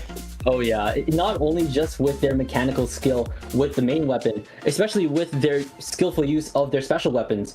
That range blaster using that. Oh, well, I got no time to yap. Here we go, Rainmaker, Humpback Pump Track. Yeah, let's see if any of these teams make any switch. We see a Carbon Roller on one side, which I think is going to be very deadly to deal with if you're on the side of Secret Elixir, as Impact, true to their name, can make a very, very dangerous impact if not countered properly. But we actually see 2 players go down immediately for the side of Strawberry Cream Donut off of that Rainmaker part. This is disastrous start for them already. That's a delayed wipe. Secret Elixir already has first checkpoint. I wanted to point out that Secret Elixir actually has an end zap on their team. Maybe that could be attributed to that fast pop. That player for player down, 3v3. The whale pops out. Winston is moving in, dodges the Carbon, but then goes down to the Carbon as well. Winston's put on a very deep lead of 22 for Secret Elixir. Yeah, but look at the position that Brendan is in already, just being able to be on this flank, on the left side of Strawberry Cream Donut, just drawing so much attention, having to draw the Carbon and the Rapid. They will eventually go down, but the Rainmaker is right there at the goal. If any member of Secret Elixir can secretly get it, they could potentially get it, but no member of Strawberry Cream Donut will at least get the Rainmaker away out of harm's way. However, Karma quick on the trade and response. Strawberry Cream Donut now in a desperate situation here, just trying to muster up a delayed and dazed defense. Karma is here on that flank that Brandon was on earlier with the crab, diverting attention away from the bubble pop, it seems. But actually not enough. Goes down to D1 Glazer with that Zuka quick on the trigger. Can they get Winston? They get Winston! That's 2 people down on Secret Elixir, as D1 Glazer now makes it to the pedestal very quickly using that side path. Yeah, and off of that, they are able to get the first checkpoint, but Secret Elixir has basically gotten it into knockout territory, where if you want to win on the side of Strawberry Cream Donut, you have to go for the kill, and that is a tough hill to climb for sure. But Secret Elixir, with that Rainmaker pop and now having Cooler on the backs of that, are seeing none of that happening. They are still playing pretty aggressively as well. They're just going straight out for the knockout blow here. The Range Blaster on the side of Strawberry Cream Donut will fall, and that could potentially lead to an opening and numbers advantage for Secret Elixir if they play their cards right. They're just throwing down wherever they can. That's two people down on one person down on both teams. Dazuka with D1 Glazers out. Kurta is trying to weave through any shot. Can they make it? No! It is still a knockout or lose situation for Strawberry Cream Donut though. Here's that Range Blaster. They're jumping to an interesting location here. Can they get Karma? It's a 2v1 on Karma. Karma goes down. Here's Brendan now. Can they cancel the splashdown? No. They're in a really tough situation against that Range Blaster. They're dodging Blaster shots. They're dodging Inkjet shots by the looks of things. Carbons, Suction Bombs, you name it. Here comes Anthater getting a pick on Brendan with that Rainmaker. D1 Glazer also has the Zuka. Pressure is on Secret Elixir. Yeah, and I'm actually noticing now it isn't a Range Blaster on the side of Strawberry Cream Donut. It is a Custom Blaster, so another aggressive wrinkle to add to Strawberry Cream Donut's just very frontline focused comp here, as really the pencil's the only weapon with much range. And we already saw how that could benefit them as they were able to get past mid and near the first near where their first checkpoint mark is. However, not much push to be had if the Rainmaker is left isolated by themselves, which will go down. Now Secret Elixir will be able to pick up the Rainmaker off of that mistake, and now with a minute and a half left, Strawberry Cream Donut needs to find their luck changing if they want to stay in this. Most definitely. Winston is once again dodging everything. Zuka shots, stray shots from the Custom Blaster, from the pencil. Kurta takes a stray shot, wipe out Strawberry Cream Donut. The Custom Blaster now has both Soda and Splashdown on their side. Maybe they can cause a little more havoc in order to get Secret Elixir down and so they can knock out. Yeah, and Anthater now with the Rainmaker just raining down mortar fire from the sky, just trying to find any value from this at all, and just cornering the rest of Secret Elixir in that side of the map here, but also having to dodge killer whales in the process. There is a flamethrower trying to take that Rainmaker, but it will be quickly traded out by the rest of Strawberry Cream Donut. The entire team is right here in this choke point, so this fight is going to be brutal, especially with specials online. That is a really deadly choke. That Inkjet is causing major disruption. That splashdown was not good since the Custom Blaster didn't go down. Anthater is now surrounded by a torpedo and a hungry Dooley. But still, the rest of the team can hopefully pick up the slack for Strawberry Cream Donut. That Blaster may just be able to get Brandon. They do, but then go down to Karma. Yeah, with 10 seconds left, Strawberry Cream Donut needs to rally in a last-ditch effort here. This is overtime or loss here, and this could be the opportunity they need. The 3 seconds left near overtime. This final team fight will decide this match. Will Strawberry Cream Donut go 2-0 in the set, or will Secret Elixir even things up 1-1? Time will tell. However, time is running down for them as they need to muster defense, but no, a single shot from the Inkjet will end things right here on game number 2. Secret Elixir evening things up 1-1 in this set. That was a really tricky situation for Strawberry Cream Donut to get past that choke. Not only was Whaled already active at the start of the push, but there was a crab on standby from Karma, and the custom, what was that? It was Custom Range Blaster, Custom Rapid Blaster, yeah. Custom Rapid Blaster immediately popped that Inkjet. That entire choke point is a danger zone for the rest of Strawberry Cream Donut. Very, very scary. Yeah, I just want to mention, Frostix, that match was basically determined within the first 30 seconds already. Off of that initial push from Secret Elixir, they keely managed to get the Rainmaker pop and actually find 2 players of Strawberry Cream Donut in its wake, and it led to a delayed wipe and continuous snowball all the way up to the 3-point mark. And unfortunately, Strawberry Cream Donut were never able to really get back into the swing of things. They made a valiant effort nonetheless, but switching things over now to game number 3, Splat Zone's Robo Ramen. What are your opinions on this map, Frostix? Love Robo Ramen, love Zones, especially as someone that plays a lot of Splatana, specifically Wiper. I'm just loving how mobile you can be, especially how much you can flank under the main stage. You can get in behind the enemy lines and take out valuable picks for your team. Rocky, what's your perspective of this as a Blaster player, though? As a Blaster player, honestly, this map isn't the best for taking advantage of what really Blaster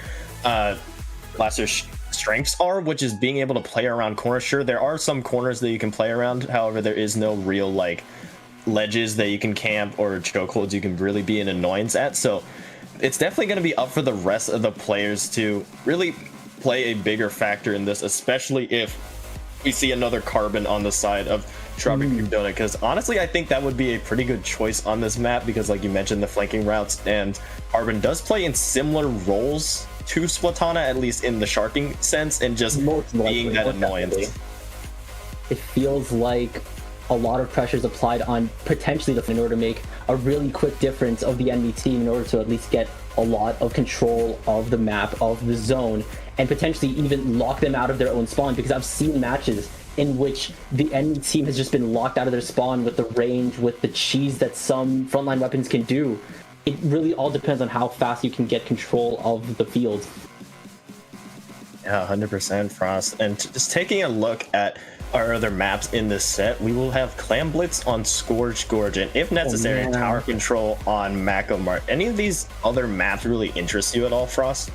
I don't know, and I don't really know if we have enough time to, because Robo Ramen Zones has come to us. Yeah, let's see if these two teams bring out any other weapon. We do see, interesting, a change there. A Slosher and a Junior being brought out on the side of Strawberry Cream Donut, and on the other side, running, interestingly, Backlist. Really, the Rapid Blaster being the longest range weapon, which I think is really interesting, but I wouldn't say is a bad pick at all, especially on a mode like Zones. Especially, actually, off rip, I think the range on Strawberry Cream Donut has gone down. Here's Winston. Can they get impact? Winston's going maybe 2 picks here. Zone is in the control of Secret Elixir here. Yeah, Winston is going to be a key player for Secret Elixir, as not only are they their cooler player, but also one of the main factors of them playing so aggressively, as actually, as I mentioned, that they do go down, which is already Commentators Curse doing its job. But we see now Strawberry Cream Donut trying to even things up a little bit with Secret Elixir. That no team has managed to find control the zone. A good kill by the Zuka, but quickly traded out, and Strawberry Cream Donut will manage to flip the zone. Keely, though, Impact has the tri-strikes, has the GG strikes, which I think is going to play a huge factor in this mode, because in Splatoon, just being able to trade off specials, and if you have the special advantage, it will lead you to victory and lead you to glory. Speaking of special advantage, both the soda and the strikes have gone off for Strawberry Cream Donut, even though the zone is still in control of Secret Elixir. Can they beat the 48 lead set by Strawberry Cream Donut? Herda, very deadly with that inkjet, very deadly with that Rapid Pro, or with the custom Rapid. Wheel & Glazers here with that bubble in order to negate any more progress from Secret Elixir, and they go down. Zone is in the control of Secret Elixir, of Strawberry Cream Donut, actually. Winston is in a really dire situation, but they take down D1 Glazer. Can Winston get the zone in time before the penalty timer drops down and Strawberry Cream Donut's timer starts ticking? The GG strikes, like you said earlier, have come into effect, but immediately get shut down by Winston with that zap. Yeah, it is just a back and forward so far. Secret Elixir are nearly out of their penalty points and in great position. Look at where Karma is right now, and look at what they have. They have Crab available, so this could prove really dangerous for Strawberry Cream Donut if they can't manage to take him out. However, the Zuka will come out for Karma, trying to just be the annoyance that they can try to be. Will eventually help their team take lead, and look at Karma being such a distraction. They're managing to find 2. And I don't know if that strikes was really impactful but actually Impact gets a pick, and they're trying to move past that point into those far zones, those flank zones. Takes down Karma as the rest of Strawberry Cream Donut zero in on the zone. Can they get that jump? That's a wipeout! 28 penalty points left and counting for Strawberry Cream Donut. D1 Glazer has that bubble ready. That can potentially hinder Secret Elixir's push if possible. Soda is up. And that bomb, all those bomb spam, can potentially just drive Secret Elixir further back into their spawn. That was a tricky situation for whoever just jumped out. Here's Karma. They just grab a soda, dodges the bomb. Those whales are going out, but Impact trades both Karma out. Yeah, special available for Kura to trying to find some value, but no, taken and sniped out of the sky. It is just really left to Winston to try to keep Secret Elixir in this. However, they are being hunted down, and with 10 seconds left, Secret Elixir needs to hop in the zone. 2 players are down for for Strawberry Cream Donut, so this could be the opportunity to strike. However, it will not be the case, as Strawberry Cream Donut now take advantage yet again in this set. 2-1. It has been a back and forward set for us, Frost. Oh yeah, this is what Top Cut is. This is the true intensity of the people that have made it this far. This has just been insane to watch, especially how masterful these teams have just been pushing the lead in their advantage, or something like that. And now we enter Clam Blitz Scorch Gorge.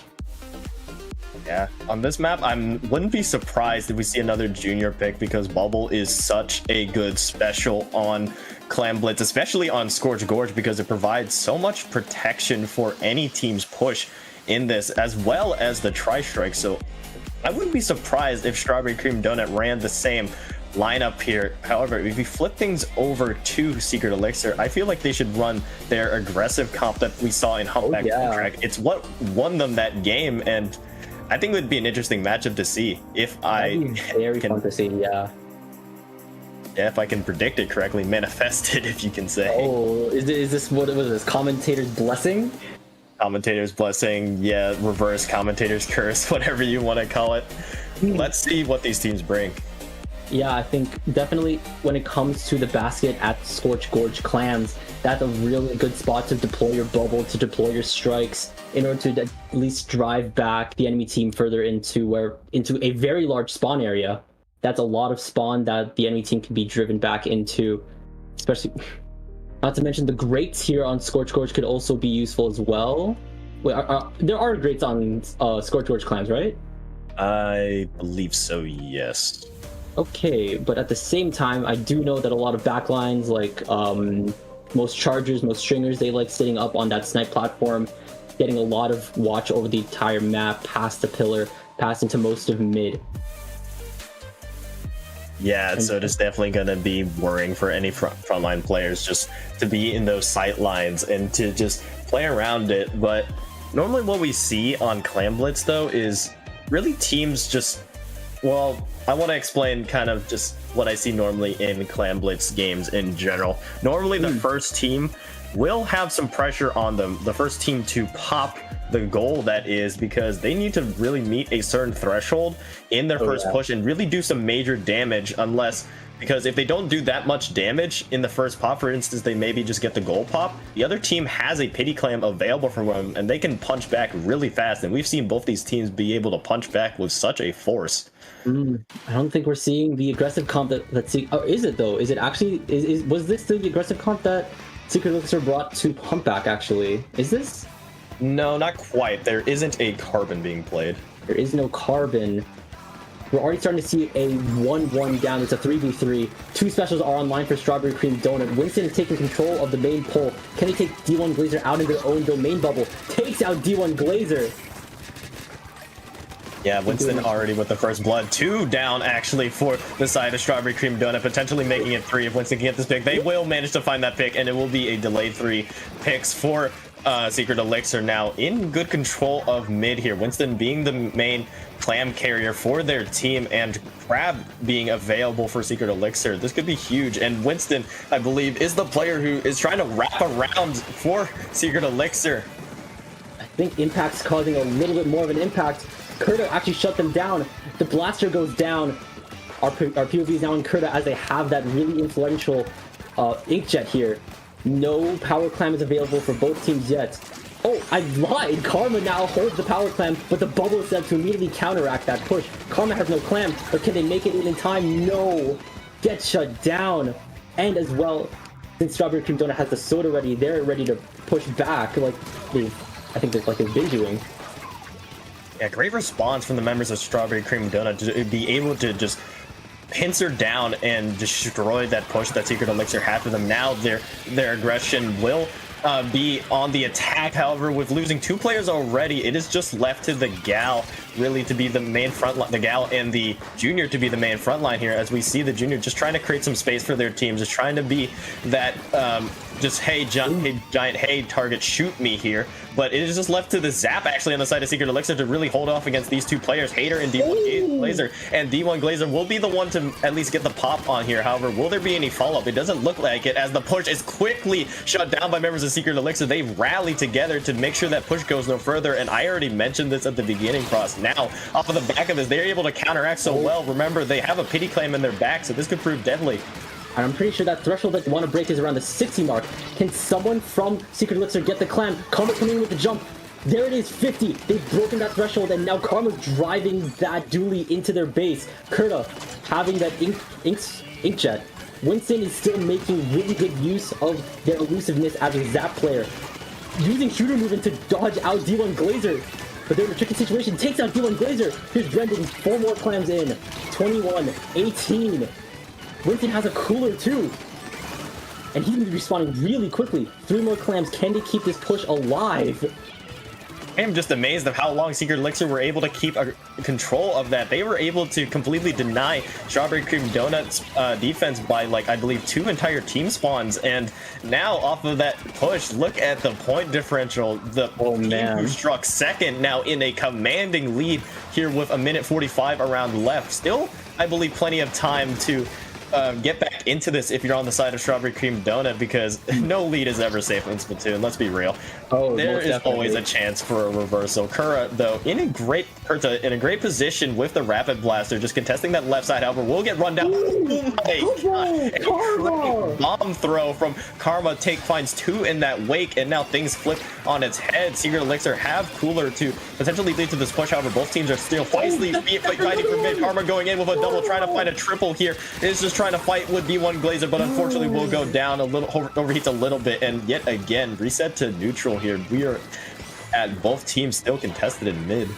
Exactly, yeah. D1 Glazer's bubble domain was just stronger. I think we have 2 clams on the side of Strawberry Cream Donut, even though the pressure's still on them. No! Kurta goes down to the gal. Brendan, well, most of Secret Elixir is still on Strawberry Cream Donut's doorstep here. Brendan is now jumped. Brendan got jumped over there by both the whale and the members of Strawberry Cream Donut as they proceed to push their way in. They still potentially have 2 clams on their side. Antehater has the first. The pity clam is still in base. I think Antehater is out to get Karma here, but Karma takes revenge over there. And actually, Strawberry Cream Donut actually manages to break Secret Elixir's thing, but only for a very small amount. I'm not sure if this push is going to last too long as they wanted to, Rocket.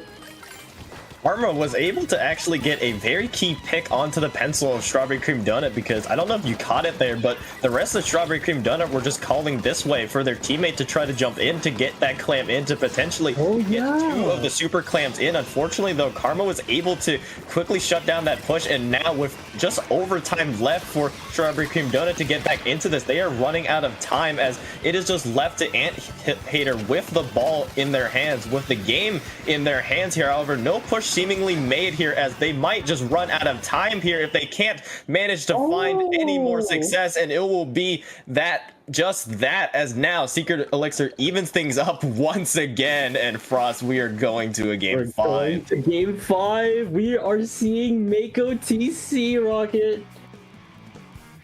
Oh man, I feel like this is gonna be blaster heaven. I can already feel it. Yeah, I know. With the amount of like pressure that stacks have, that Fridge has, you just gotta be careful of what could possibly be hitting you when you're riding that tower, man. Yeah, 100%. Honestly, I don't even know who to vote for on this map at this point. Both of these teams have fought back and forward, as you can clearly see in that set summary right then and there. Exactly, if the pattern continues, Strawberry Cream Donut might win this, but honestly, I'm not betting against either of these teams. I'm very real. This is gonna be a close, fierce one for their tournament lives. Exactly, yeah. I think definitely what needs to be watched over in terms of TC Mako Mart is that whole Fridge area. I think the last time I commentated a match on TC Mako Mart, I compared it to Sisyphus rolling the boulder up that hill. It's really, you need to make sure that you can keep rolling that up, or else you're going to be falling back down with a really heavy boulder and a really heavy lead loss. Yeah, that really describes objective modes in Splatoon. That's a really good comparison. And yeah, that will be the case, as Strawberry Cream Donut does have that junior player once again. I feel like that junior is going to come out once again, just for the sake of the bubble. And if they can get a deadly combo of the blaster in the bubble, it's almost impossible to deal with unless you bring out those strikes from Secret Elixir, which I might think they might do. But at the same time, Secret Elixir also has that custom rapid player with that inkjet that can both assist a push to the point where you could knock out or completely stop an enemy push with the custom rapid blaster's torpedoes, with its inkjet, with its range and its just pressure that it can apply from any angle, really.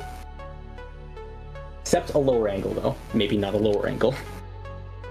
Yeah, and as we take a moment to wait for these teams to get together and just really, I think they're just developing their blueprints, but of course, as soon as I say that, the game will start. Why listen to me? But we will see the GG strikes being pulled out on the side of, I believe that is Strawberry Cream Donut. Yeah, I believe that's Strawberry Cream Donut, yes. And interestingly, on the other side, Karma actually switching it up on us a little bit, going with the M parry dualies with triple splashdown. An interesting pick here, deciding not to go with the crab, and I think that could be a good choice here. Unfortunately, we'll get taken down, but before they were quickly taken down, I was gonna say the the splashdown could be key here in close quarters fights. Most definitely, especially with how thin those hallways can potentially get, especially towards the end of the tower's journey.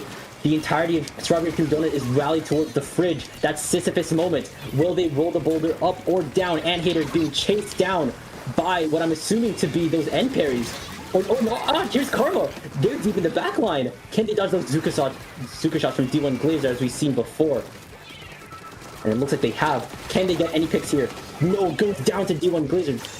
Now we have the blaster here. They're back on what looks to be range blaster now. Or is this vanilla blaster actually? I believe that is, I think that's vanilla blaster, as they now just keep switching up on the blaster player. I love to see the flexibility of these players, but now Secret Elixir are able to get their first couple points, and Cooler is popped for them to push, and they are near their first checkpoint. However, they will not tick it down much further, as their tower, as their main tower player goes down here, and Strawberry Cream Donut are able to rally behind that, and now the jump will unfortunately be camped. It will be a delayed wipe for Secret Elixir, and now Strawberry Cream Donut back in the driver's seat. D1 Glazer does have Zuka available for this push. Exactly, and here they meet once again at that bridge. The Zuka gets popped. Can they get any picks here? Can they get Winston? Can they get Brandon? But no, they're being chased down by... Oh, they get the pick on from the person that was flanking them. The whales have come to disrupt, but then the junior... Actually, no, that's the bubble on the vanilla blaster. You were right, the bubble will come back, but just not in the form of junior. Yeah, and that combo is just deadly to put out there. Impact is trying to escape with their lives, unfortunately will be taken down, and Strawberry Cream Donut already passed their first checkpoint and about a quarter of their way through their second checkpoint, already in a great position. However, there is still plenty left to be played in this game, as we are still near the halfway mark through this, and Strawberry Cream Donut do go 2 down. I believe now 3 players down. Winston does have Cooler available for their team to keep Secret Elixir in this. Will go down, but will come back in short time. 2 specials are available on the side of Secret Elixir for this push. And Kurta has that inkjet on standby. I think the gal went down, so that means... Oh, actually, no, it's 3 specials now on Secret Elixir. That splashdown. Oh, no, but then it looks like only 1 person is left. Winston is all that remains on stack. They're dodging those GG strikes as they deploy the Cooler, as they deploy those bombs, but they're being driven out by Impact. They're being driven out by Anhater. Anhater goes down, though. This is a really tricky fight to see who gets this tower first. Strawberry Cream Donut still has a 37 lead. They have this kind of comfortably. Impact goes down, and I think this may just be Secret Elixir trying to get this push out. Maybe not, actually. Commentator's curse, my fault. That has been a common theme for me and you both, Frost, as the opposite always just seems to happen. This Blaster, though, in great position, camping the edge, but somehow getting picked off by that M-Parry. Just that one shot just drooping down from the M-Parry was able to quickly shut that down. D1 Glazer will get quickly shut down as well, and now it's a wipe on the other hand. This match has been back and forth, kind of like how the set has been. It is do or die time for both of these teams, and Brendan is already just trying to be that X factor for their team. So far pushed up, unfortunately will get quickly taken down by Impact on the other side, but that sacrifice will not go in vain, as now Secret and Elixir are now chugging their way along past the first checkpoint and past Healy this long distance, but now the strikes go out and it could stall out to push a little bit.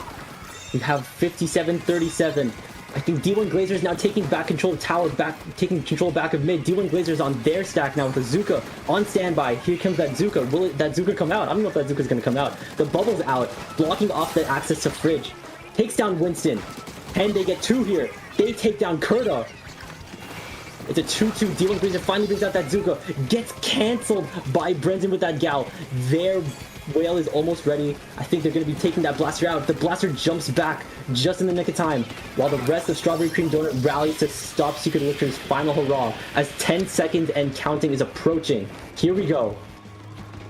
Yeah, this is their final hurrah. And Keeley, though, if Strawberry Cream Donut can manage to build that GG strikes, well, they're called GG strikes for a reason, and they are going out. They just need one player on the side of Strawberry Cream Donut to jump on, and that will be the set there. I really just grew that into fruition right there, and that will be the aim of the end of that set. Strawberry Cream Donut barely winning that game and edging out the set 3-2, moving on to semis.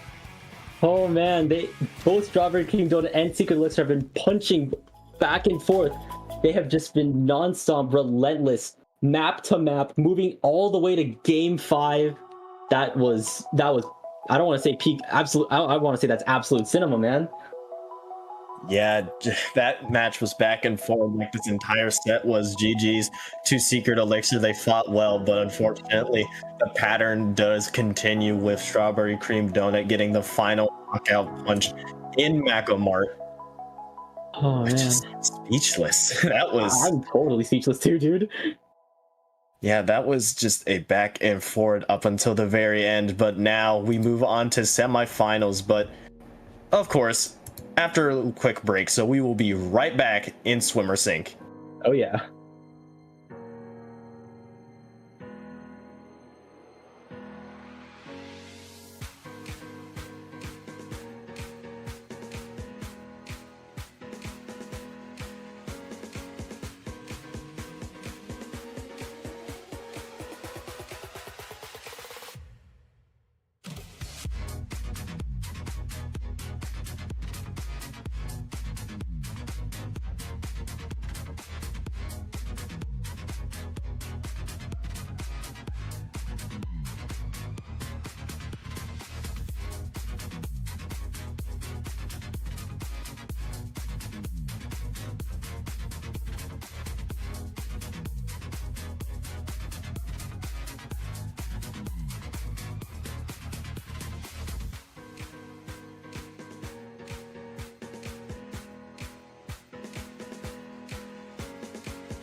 We are back in swim or sink Great White here. We are in semifinals now.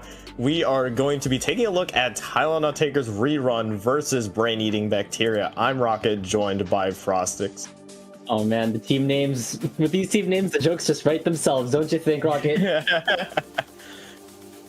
Yeah, we were just talking about it. Will the Tylenol really beat back that brain-eating bacteria? I don't know. Will that 0.1% beat the 99.9% allegations? Brain-eating bacteria consisting of Phantom, Sabino, Mechanical Cats, Tickle, Cosmos, and Jess. Tylenol Takers RERUN consisting of Minty, Osa, Drakenif, Basin, and Paulo on Undertow Spillway Rainmaker. Now, any of those team members' names on the side of brain-eating bacteria ring a bell to you? It probably should. If you remember earlier this week, if you heard in Prison Break, I was actually there for this.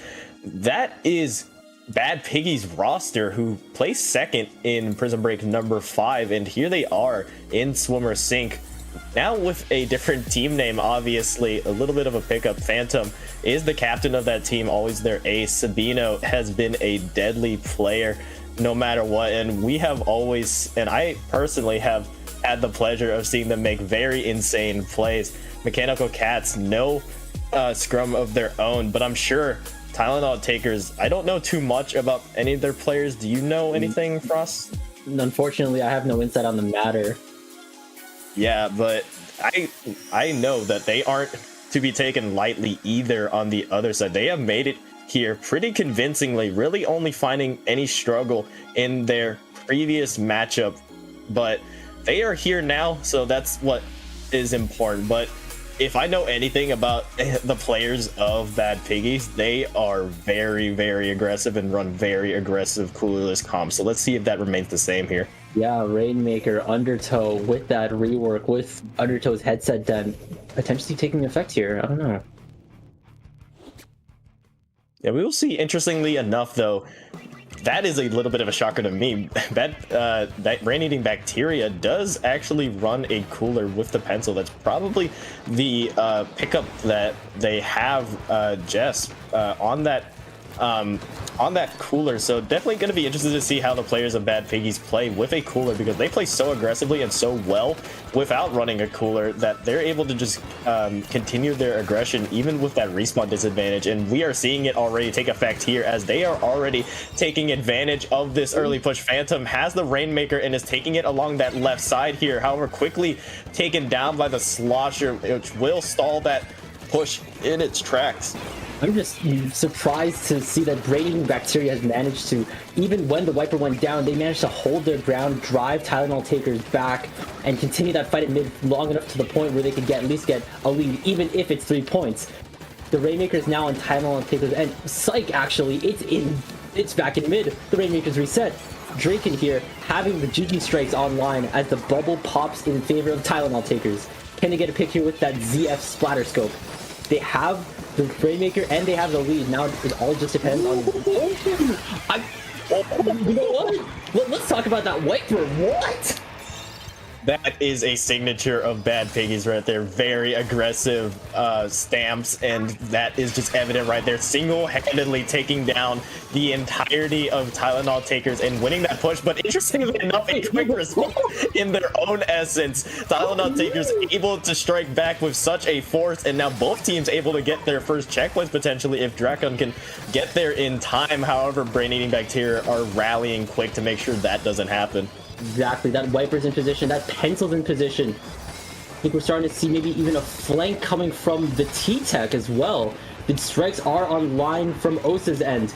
The entire pedestal is covered in blue. Drakon slams that down even when the strike from Brain-Eating Bacteria comes in. Mulch FN getting that pop. Here comes that wiper hammer. Gets shut down. The blue dot bomb doesn't even hinder Tylenol Takers here by the looks of things. Or maybe I'm just curtsying them again. Multivan goes down through the T-Tech. Can they get the pop in their favor? Yes, they can. Osa pushing up. Gets shut down by the pencil. Jess is going insane. Phantom's going insane. Can they take down Drakon? They do. Can they drive the rest of Tylenol Takers out of their swamp? The strikes are online. And the cooler is too. Yeah, brain-eating bacteria able to get a good counter now on the aggression with, like you mentioned, the tri-strikes available for them. They will go out, Phantom chucking them to keep the Tylenol Takers players at bay here. The Slosher will go down for Tylenol Takers, so now an opportunity could potentially open itself, especially since that S-Blast has Booyah Bomb available. However, counter tri-strikes on the other side to delay that Rainmaker a little bit. Basin just trying to be the one to take that down and end that push. However, it will not be the case, as Jess with a good response to that has the Rainmaker and just moving it up. However, with 20 seconds left, they need to make him move fast. Exactly, with Mulcha on the flank and with that ZNF holding down the fort. I don't know if Jess is going to be able to make it out. Phantom's on the backup here, but with a 3v1 situation, I don't think they'll be able to make it out. And the rest of Brainy Bacteria sent to mid. Here comes those strikes to maybe add a little bit more pressure. Osa's here trying to bomb spam their way in order to keep that zone blue. In order to keep the field blue, in order to make sure that there isn't any more people from Brainy Bacteria. Here comes that Ultra Stamp, but gets immediately shut down by Osa. The Booyah Bomb and the strikes go down. Yeah, a great response from Tylenol Takers to be able to shut down those aggressive specials being pulled out from Brain-Eating Bacteria. Now Basin has the Rainmaker in their hands, but they don't really need to do much with it, as they have a comfortable lead here with a minute left. Tri-Strikes go through to disorientate the members of Tylenol Takers, and it will lead to success here, as the Rainmaker was left in a very bad spot, and now Brain-Eating Bacteria take over with the stamp available. This could prove really dangerous if used to their advantage here. Just waiting for an opportunity to strike. Balloon will hold on to that. S-Blast will go down from a beautiful pick from Mulchin, and now the stamp will go out, quickly shut down though. Tylenol Takers are really quick on responding to that. Exactly, yeah. Phantom getting a double piece on their name though, with the strikes ready. That bubble being popped for Brain-Eating Bacteria, as Phantom is now within the court of Tylenol Takers. The Soda is online, and that S-Blast has a Booyah Bomb ready as well to potentially assist. Balloon Bag still goes down, but Phantom drops down the Tri-Strikes. Jess is in control of the Rainmaker, gets shut down by Osa. Can Phantom get Osa in time? No, they get down to Mulch fans. Immense Zuka. Tylenol Takers rerun, I'm pretty sure, is taking game 1 here, Rocket.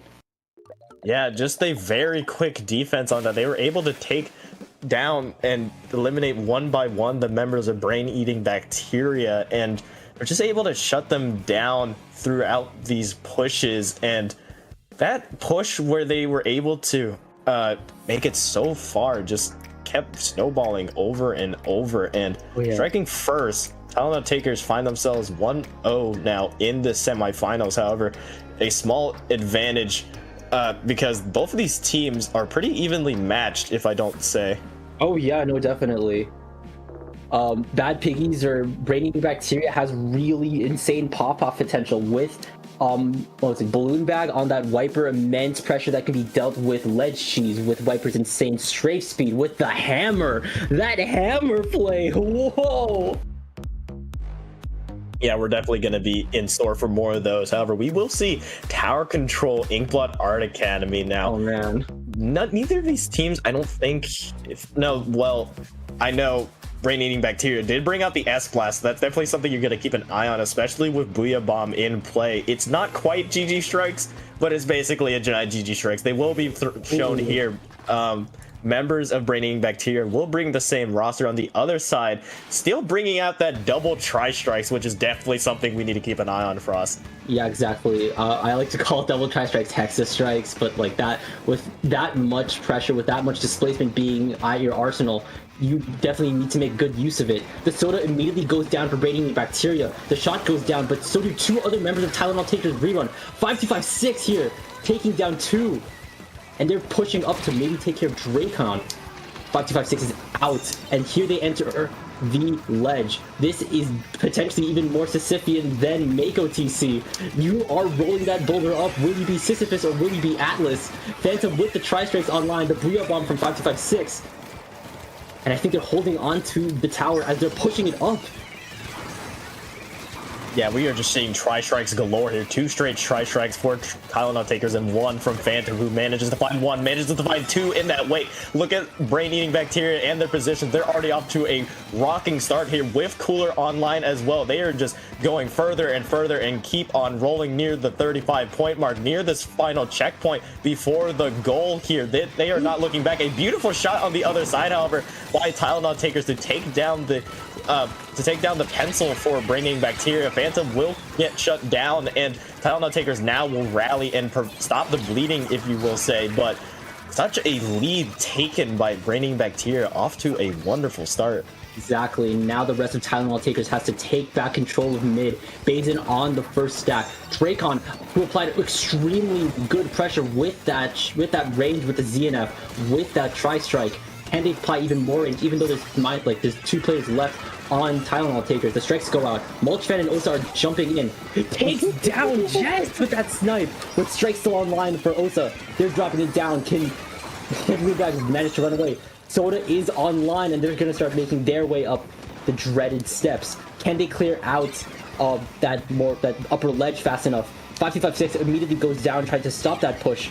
Bazin is up already, trying to apply more pressure in their spawn. Both players have 1 player down. The tri-strikes come out from brain-eating bacteria.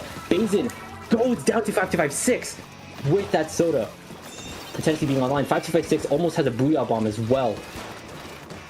Ely as well, they also have that stamp available for them as well. This S-Blast in great position to deny any Tylenol Takers from trying to trade out their teammate. 3 specials are actually online now. Cooler will be popped to help save those specials in case a player is taken down, which is key here. The stamp will go, will manage to find 1. Unfortunately, will not quite be able to find the second, as Osa with the quick turnaround will take that trade and will get away with their lives in the process here. The S-Blast will fall for the side of brain-eating bacteria, which means that Tylenol Takers have the man advantage. They have the potential to turn its back to mid here. Phantom almost has tri-strikes to stop the bleeding, but the double tri-strikes will come out from Tylenol Takers. I think it was a double pick before it turned into a double trade. The tri-strikes come out from brain-eating bacteria as Tylenol Takers proceed to go up the ramp. Here comes the Zuka from Mulchfan. That bomb is going to be tricky to work around, but here is brain-eating bacteria trying to rally as much in order to stop their own bleeding. That torpedo is going to be really tricky to go through. The tri-strikes come out from Tylenol Takers again, as well as the Soda goes down to Phantom and Balloon Bubble, I think. Well, yeah, and Balloon. Phantom takes down whoever was on tower there, slushing Tylenol Takers back, takes down Osa. Those tri-strikes are almost ready to rip. Yeah, and that will be key here for brain-eating bacteria's push. If they want to continue with this, Balloon Bag won't find much value with there, as Tylenol Takers really just have their number, really aggressive on countering that stamp. They have been able to limit their ability really effectively. Tri-strikes are available, almost available, I should say, again, for brain-eating bacteria to stop this potential Tylenol Takers push. Also the Booyah Bomb as well, and here come the strikes. Here comes the artillery from both teams. A great kill there from the S-Blast, maybe trying to find 2, not needed though. But with 35 seconds left, brain-eating bacteria have not taken their foot off of the gas.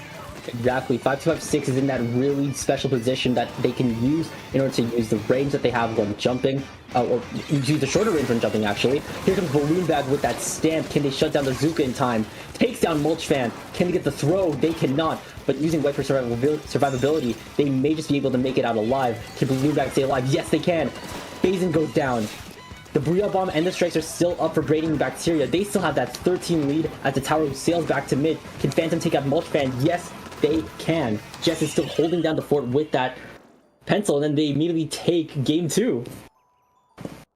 The ability for brain-eating bacteria to continue with their aggressive plays, and they were able to hold mid there for a solid minute, not letting any members of Tylenol Takers really find any signs of weakness. They were just a brick wall in mid there, not letting anything through, and evening things up now 1-1. We are in for a set for sure. Potentially another one kind of like our quarterfinals where they just punch back and forward, but which we would love to see. But now looking at game 3, Splat Zones, Mahi Resort, always a classic, wouldn't you say, Frost? No, yeah, I'd definitely say this is a classic. I've been playing since Splatoon 1. This has been one of my favorite maps, and I was stoked to see it return in 3. Even more stoked to see its rework, man. Yeah, for sure. Keeley, as we all know by now, the map will expand by quite a bit around, I believe, the 60-point mark when either team reaches that, and that could be a key moment in just really giving these teams more playing ground, more space to work with, but can also be a way for the controlling team to really snowball this out of control. Oh yeah, I've seen zones Mahi Mahi matches ending in an instant. Once that water drops, you have a lot more space to work with, a lot more space that could potentially take to your advantage, or, you know, get hit by a stray Zuka shot, or, you know, stray ZNF. It is just all up to your positioning within this matter, making sure that you're in the right place in the right time in order to make the most impact possible. Considering the team comps that have been unchanged so far ever since Rainmaker Undertow, do you feel like either Tylenol Takers or Brain Eating Bacteria will make any changes for a zones match, especially on Mahi Mahi? I don't think so, because both these teams have really played to their strengths, and I think a case can be made for either side in terms of weapon comps. If you look at Brain Eating Bacteria, you still have a Booyah Bomb, you still have the Tri-Strikes coming from your T-Tech, Phantom being the wielder of that, and you have a Pencil Keeley, which I think could be the X factor here, who not only has that range, obviously, it has been said over and over, Pencil has that range, has the cooler ability, but on zones especially, it has that inking ability. Flip side, though, if you take a look at the other side, you will see probably another map mode where they will run that double tri-strikes. Let's see if that's the case. They will run again the same double tri-strikes, and neither of these teams really changing much. This is a matter of consistency. Like you said, both teams are extremely efficient with what they do. 5-2-5-6 immediately goes down. Same thing with Phantom. I think Tylenol Takers may just be able to take this in control. Bazin dropping that soda, and I think Tylenol Takers will be taking the fight directly to Brain Eating Bacteria's spawn.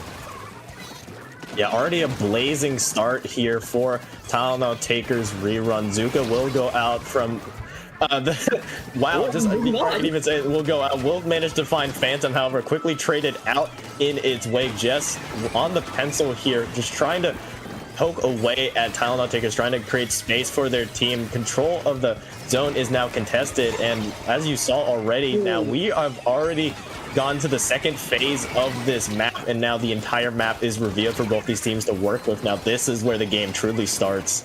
Especially when you have a lot of mobile shooters like the T-Tech, like the Zap, like the V-Shot, maybe even like with the S-Blast, and especially with that Wiper, you have so much more space to work with in order to maybe charge a special, or in maybe to just get out of fights that you don't want to be in. Phantom has those Tri-Strikes ready in order to potentially drive Tylenol Takers back. Here they come. Can they get any picks with it?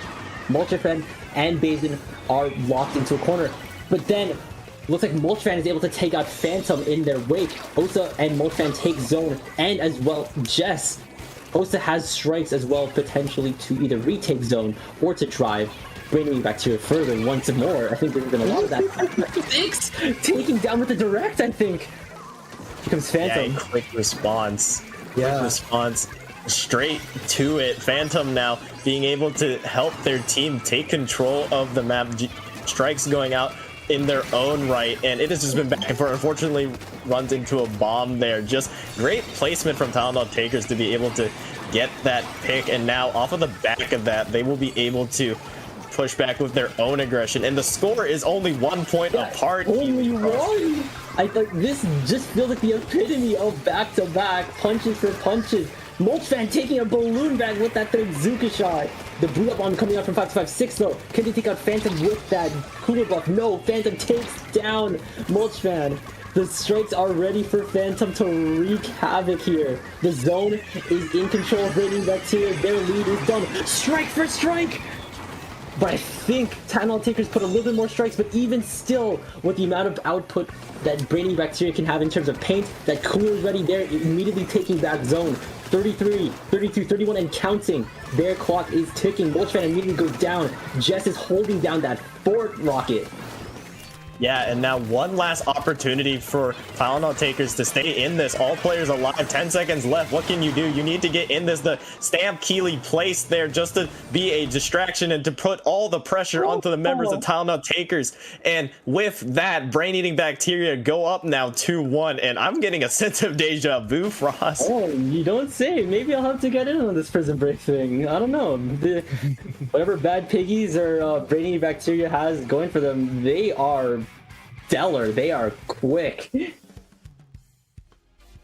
Yeah, that is just their signature, being able to play so aggressively, and I'm noticing they've taken that to the max as well, off of the fact that they now have a cooler available, which they don't normally run with their main 4, but it seems to be working pretty well for them now.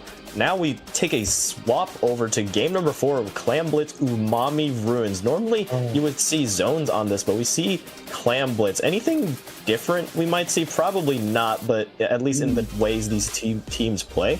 No, not. I think especially with the pressure from the distance that both Jess and Dracon have with that ZNF and with that pencil, I don't think that these teams need to make any switches. They have that aggression. In terms of Brain-Eating Bacteria, they have their very mobile shooters. They have the zap. They have they have the wiper. I don't think Brain-Eating Bacteria had a zap, right? I think, was that Tylenol Takers? Believe so. Yes, I believe Tylenol Takers had the ends up. But still, we still had the T-Tech, we had the Wiper, very, very aggressive front line. But even still, Tylenol Takers has a lot of offense as well. They have their own bucket that can provide those really nice GG strikes. They have that zap, that really good output of cooler. I think though, maybe, just maybe, a bubble would be nice, but even still, they're playing their comp so efficiently and so masterfully that maybe they don't even need a comp. Like you said, Brain-Eating Bacteria apparently doesn't even run coolers, but even with their output is just that much better. Yeah, and I agree with you. They most likely will not change their comp. However, I think there will be a difference in playstyle, especially just mainly because of the mode change. Splat zones, as we all know, obviously, you are limited by the timer up there. You just have to stall it out and hold position until that point eventually reaches 0. However, when you go over to Clam Blitz, you dictate the pace. You are able to go as fast or as slow as you want. You are able to decide when to push and how fast, and that means that I think Clam Blitz, in my opinion, is the most volatile mode. It definitely does feel like the most volatile mode as we begin, and it still looks like the teams are consistent. Yeah, and here we begin. Up to play style here to see how these teams play. Keely, both these teams have very aggressive comms, very in your face, and we are already seeing that on display here with Brain-Eating Bacteria already taking good control mid. However, will be losing first blood. We'll actually be losing. We can even get out a sentence out. Tylenol Takers just able to line them all up and knock them down, and here are they go already on their first push. And they've already breaking that 60 point. They're at 56, 53. Their lead is definitely pronounced. Can Dracon get Jess here? It's a snipe off, and Jess wins that snipe off. Mulchfan and whoever's left on Tylenol Takers is forced to potentially back off, lest face the wrath of 5256 or Balloon Bag. Bazin already has a second power clam built. Here comes that bomb driving everyone else off the big rectangle. And there's not a standby here. Here comes Balloon Bag, immediately shut down by Dracon. Mulchfan has a Zuka at the ready. They're boosted by Soda. This will be interesting. It will be indeed. We see members of both sides falling here. The S-Blast has Booyah Bomb available for Brain-Eating Bacteria's push. They are in great position to potentially counter with a push of their own. They will manage to find a pick. Booyah Bomb is still available to use. They're probably just waiting for an opportunity to strike. The tri-strikes go out as well, continuing to pocket in this. The lead now closing and closing as Brain-Eating Bacteria continues to get more clams, and Jester's trying to throw in some more clams. We'll get a couple, a few in, now lowering the point total of 53-50 now, and Phantom has the pity clam to throw in. Will take the lead off of that, and the tri-strikes a slightly just there, unfortunately not quite in enough time to get that, but the lead is continuing to grow. Exactly, the timer's still ticking down. They're on Soda Ball. 5256 throws more clams in. They're at stink. 3-2. brain-eating bacteria never looked back off of that push. They just said, all right, that was a nice push you guys had. Our turn. And they just completely just sprinted towards the finish line there before either of us could really process that. Exactly. I don't know if radiating bacteria is out here with a car, but that car has a V8 engine. That foot is on the pedal, and they are burning mileage as they take game 4. And I think this entire set as a whole. Yeah, just shocking speed there. The members of Bad Piggies who are on brain-eating bacteria, that is their style of play, and it definitely showed here. GG's the Tylenol Takers. Unfortunately, their run will end here in semis, but on good news, brain-eating bacteria will punch their ticket to the finals of Swimmers Sync 162, and we will wait to see who they will face, as the other semifinals is still going on between Captain Happy Birthday Crew versus Strawberry Cream Donut, who we just saw. Yeah, exactly. Captain Happy Birthday Crew are the 1 seed and are up 2-1, but things can change. We've seen the potential that Strawberry Cream Donut has, especially with their immensely decisive match with do you remember who they were up against, Rocket? Strawberry Cream Donut was Secret Elixir, right? Yes, Secret Elixir. Yeah, they're an immense back-to-back match for Secret Elixir. They've been managing to not only just push grounds, get pushes in, be on the offense, but also hold the fort, hold the ground, hold the line. I don't know why I'm just saying a lot of stuff with hold, but they're managing to pull a really immense defense as well as an offense, being both sword and shield. But yeah, on the topic of holding, we will be right back for grand finals real soon, so hold your horses. We will be right back. Go grab a snack if you want, but don't go anywhere for too long. We'll be right back for grand finals in Swimmer Sync number 162.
Grand finals, we are here. We have made it, and look who punched their ticket. It is the #1 seed to meet brain-eating bacteria. It is Captain Happy Birthday Crew, the #1 seed versus the #3 seed. I'm still Rocket, joined here still by Frost, and we are in for a show.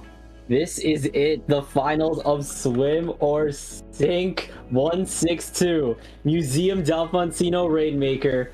Rocket.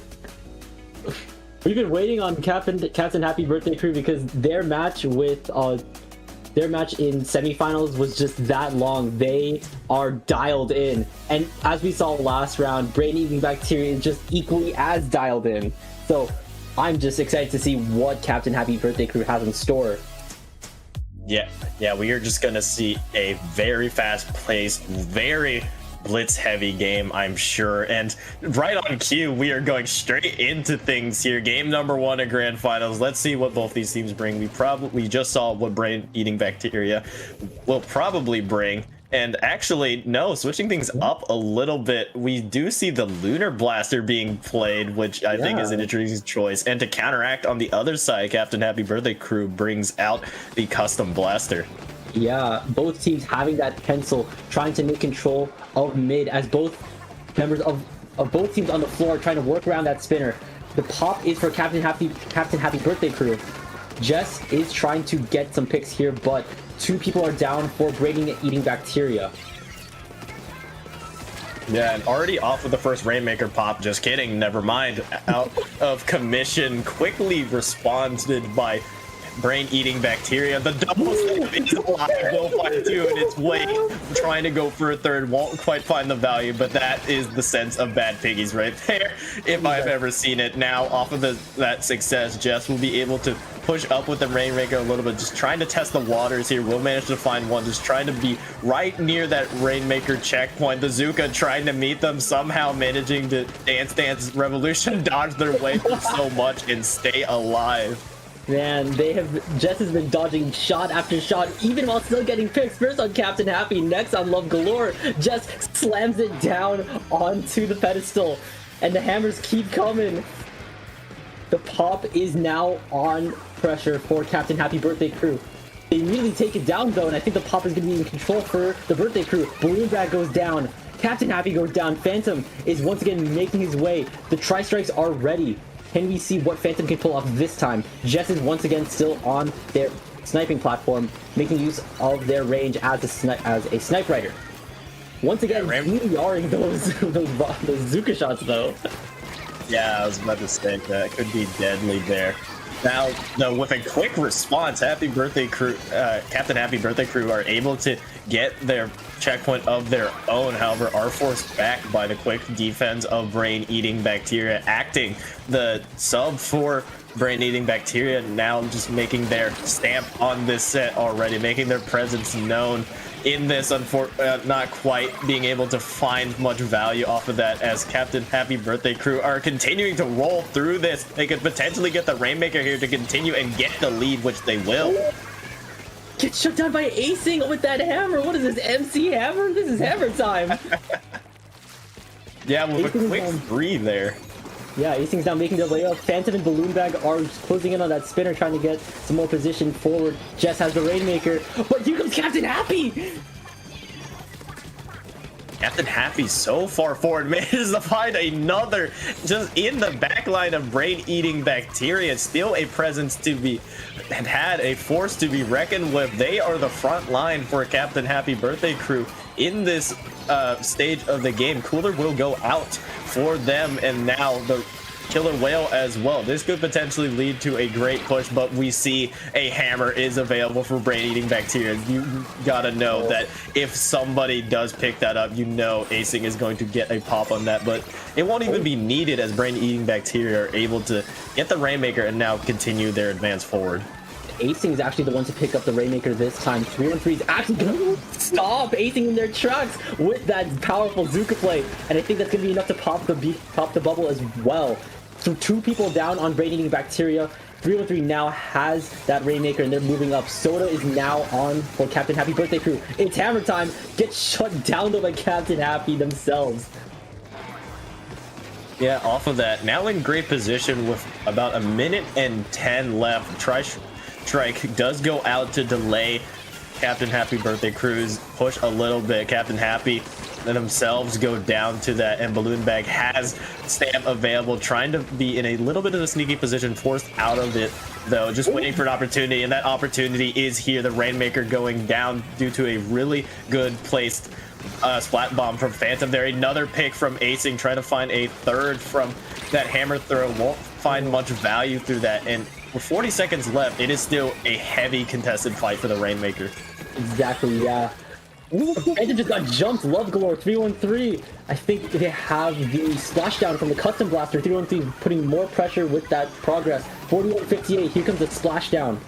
Brain Eating Bacteria managed to pop it in their favor, but Captain Happy keeps pushing forward. They're just sending everyone they can. It's hammer time once again. Here comes Balloon Bag. Can they get anything with the throw? Can they get the jump? No. Wait, they do take down Captain Happy. Can they get down Love Lord? Not yet. The Soda's up. I think Love Lord's going to jump away. Jess is in control of the Rainmaker once again. It's their last hurrah as they enter overtime now. Jess needs to get that Rainmaker to the checkpoint at the end. Jess is in a really tricky situation though, but the Tri-Strikes from Phantom are here to support them. Captain Happy's on the flank. Oh, shut down! C13's meant Zuka play. I don't know, this is gonna be really, really close, Rocket.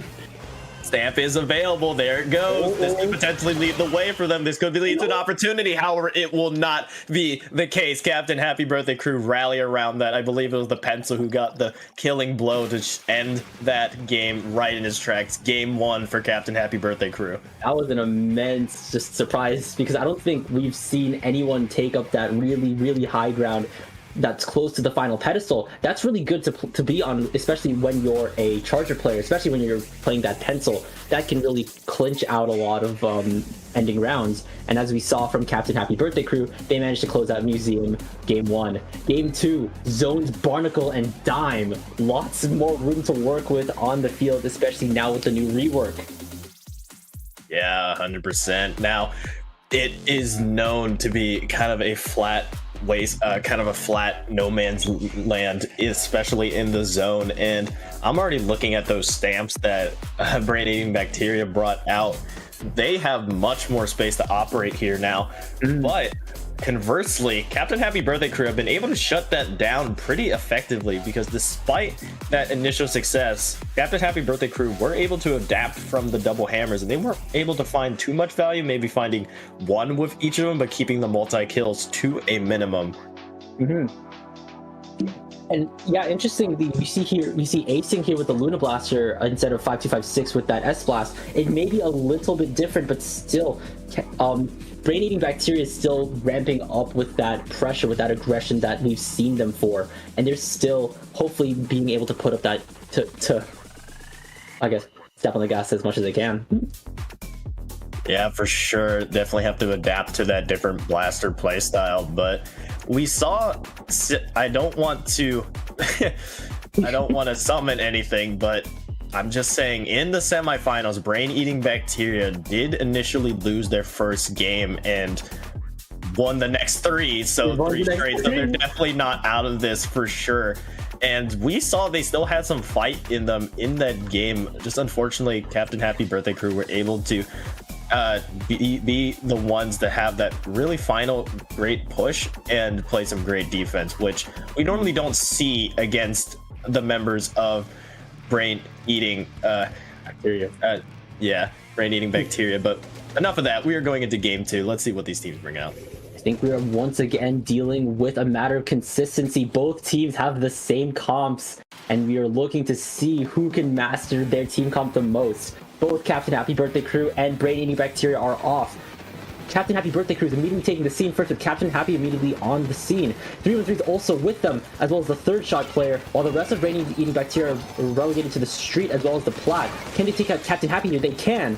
Phantom, as well as the rest of Brain Eating Bacteria, are on the scene now. Tri-Strikes are ready, but also the Zuka from Captain Happy Birthday Crew. But Zone is now in control of Brain Eating Bacteria. Here comes Balloon Bag, shut down! And immediately take lead. Captain Happy gets one, but then immediately is shut down. Jess is still holding the line of the back line, making sure the others can jump in on time, making sure that they can paint the zone as much as possible with that pencil. Soda goes down for Captain Happy Birthday Crew. A key matchup I want to mention, Frost, is just going to be these two pencils that both these teams have. Not only are they the backline and the anchor, but they will be the key to maintaining zone, as they are the main priority.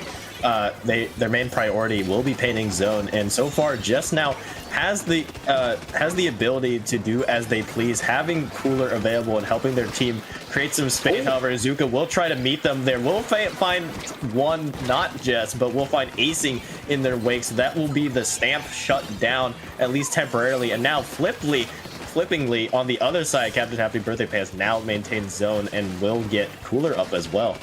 Exactly. Captain Happy Birthday Pants also have a trip splashdown ready. Here comes Love Galore taking down two! Phantom and Acing go down to Love Galore. Love Galore is pushing more. The point sensor is going into their spawn to get some more info. Love Galore, you are going off. And most of Brain Eating Bacteria is now forced to push through this really big choke point. Phantom going down to 313 Zuka.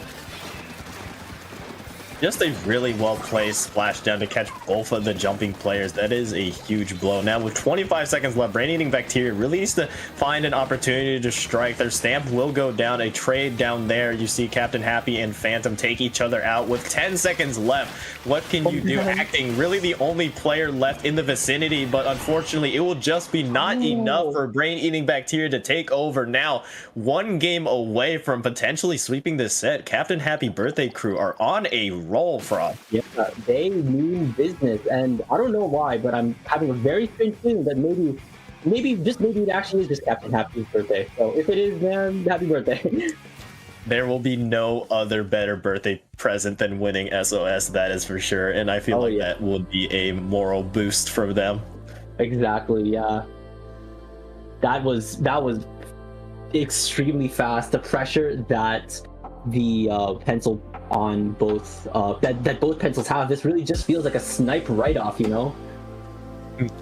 Yeah, for sure. Also, there's just so many duels that are happening that you can it's just down to really the mechanical play of the players, because you have similar weapons on either side. You both have a pencil, you both have a blocker, and you do have shots. So it's just a matter of really like minuscule differences, obviously, with like the shots have slightly different effects with them. The gal being pulled out from Captain Happy Birthday Crew, yes, and on the other side, just the V shot being played. The difference in subs is minuscule, but very key. Exactly. There is also that wiper that from Brain Eating Bacteria, we've seen it bust out immense survivability, as immense hammer. I've got no time to yap again. Game 3, TC ship shape, actually. Yeah, just straight into it. Let's see if there's weapon comps. Most likely not on one side, the other side, nothing else. What do you expect? We are just rolling with the same comps, and we are going in game 3. Let's see if Brain Eating Bacteria can stay alive, as no more mistakes can be made. It is do or die time for them. Yeah, Bad Pigs needs to be in there like swimwear. Most of Captain Happy Birthday Crew situating themselves on the bridges while Jess drops their cooler. They're all situated conveniently on Brain Eating Bacteria's left side, but Jess takes out Love Galore. Can they get Captain Happy here? I think they're pushing back here. It's kind of smart, but 313 has that Zuka ready. Can they take down? Balloon Bag goes down. Can Jess go down? Can they get a pick on Phantom as well? I don't know, but at the same time, they've reached the first checkpoint.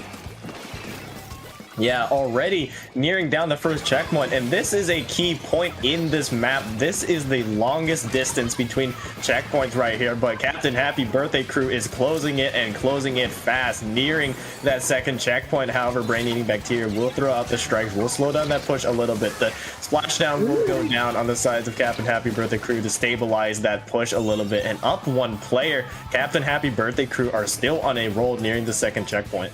Exactly. I think they're pushing further into that really dreaded, very small hallway. That is perfect material to get Zuka'd, a perfect material to get Tri-Striked. We have a lot of displacement specials that could be of use here, as well as those Zukas. Maybe you could just run a hammer down there.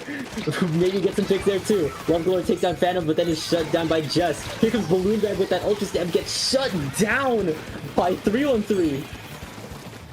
Yeah, continuing to roll. They're near the second checkpoint. This is where teams can really and truly snowball if they can get past this tough second checkpoint. Acing there, will manage to find one, will manage to corner two. That's 3 down in total for Captain Happy Birthday Crew, and that will be their push dead in the water. On Acing though will get taken down, so a little bit of a consolation prize as Captain Happy Birthday Crew will have the player's advantage, at least temporarily. But look at the score, 28 on that first push, and most importantly, I think, out of that, getting that first checkpoint. Because Balloon Bag with another Ultra Slam gets once again shut down by Captain Happy. Now they are having a whale almost charged up. I think they have Jess in their scopes. Actually, they have Phantom in their scopes. Phantom goes down. They're dodging pencil shots like no tomorrow. Takes down Balloon Bag in a trade. It's 2-1. It's 1v2. Can 313 survive a 1v2 with only a Zuka? Here we go. Let's see this. I think it's missing 2 shots, but then you get Phantom. Balloon Bag is also on the scene now. I think the rest of the teammates have once again found their way back to mid. No specials are online. Actually, the splashdown from Captain Happy Birthday Crew, LOXYAY's blaster is ready to rip on that splashdown. The cooler has been deployed now. Yeah, LOXYAY has the splashdown here for this, but there goes the splashdown to try to counteract it, but it wasn't even needed. A quick response. Oh my god, a really good throw from Balloon Bag. I thought both of the stamps were shut down, but no, Balloon Bag managed to get out of there and shut down that reaggress from Captain Happy Birthday Crew. But Radiating Bacteria have a little bit of a ways to go, as they need to start by taking this first checkpoint, which they are at the moment. Just being that anchor will place cooler for their team and being able to help their team move past that first checkpoint. Now on a roll with 3 specials available. Exactly. Acing's here. They get a 2-piece, followed by Balloon Bag with the throw. It's a 2v3 for Radiating Bacteria. Balloon Bag is deep in enemy territory. Lead has been taken by Radiating Bacteria. It's a wipeout, but the damage has been done. It's now 22-28, and the score is as close as it has possibly gotten in the grand finals. Yeah, but if I were Brain Eating Bacteria, I would not get happy quite yet, as this counter push could be proving to be equally as dangerous, as there is no checkpoint to fall back on. No mistakes can be had. 2 players are down for Brain Eating Bacteria, and cooler is out. The momentum is definitely on the side of Captain Happy Birthday Crew here, but the tri-strike are available for Brain Eating Bacteria. Jess will fall in the wake of it, but I see Keeley. Phantom has those tri-strikes. They will go out here now to at least delay a little bit. Acing is there as well to help stall it out. Jumps are coming in, and it is 1 score point here, Frost. Oh man, this is probably the closest it's gone. On stream, Balloon Bag has that special ready. So does Love Galore. I think they're about to collide, but they're not. Here comes Balloon Bag, deep in enemy territory. The throw misses. The throw totally misses. Love Galore has that splashdown still ready. Brain Eating Bacteria is up by 1. Captain Happy Birthday Crew now has the tower. They are so refreshed, and we enter overtime. It really just depends on how far Captain Happy Birthday Crew can get. As long as they can just get slightly farther than Brain Eating Bacteria did, they close out this entire set and win. Corgi Paws is once again holding down that tower with that pencil. 2 are on that bench. It's the hammer duo. Here comes Acing. Takes down 2.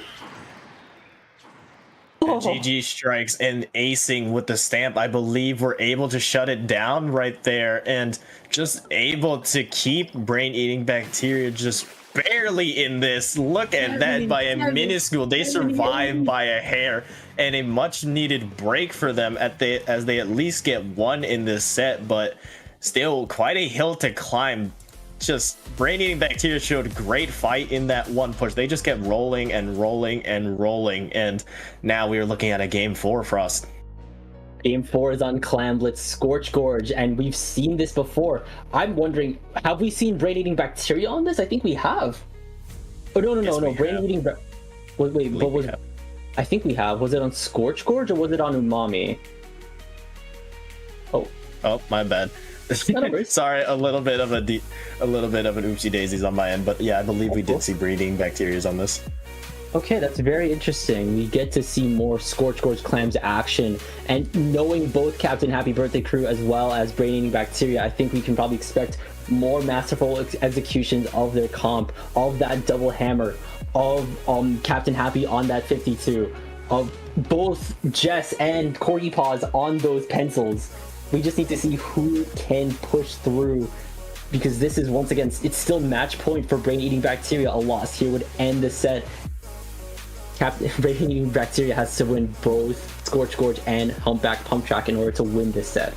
And both of those games are going to be really chaotic for sure. Scorch Gorge on Clam Blitz Scorch Gorge, I feel like is going to be kind of like the game we just saw, except just at a much, much, much faster pace here because Clam Blitz. So, Clam Blitz.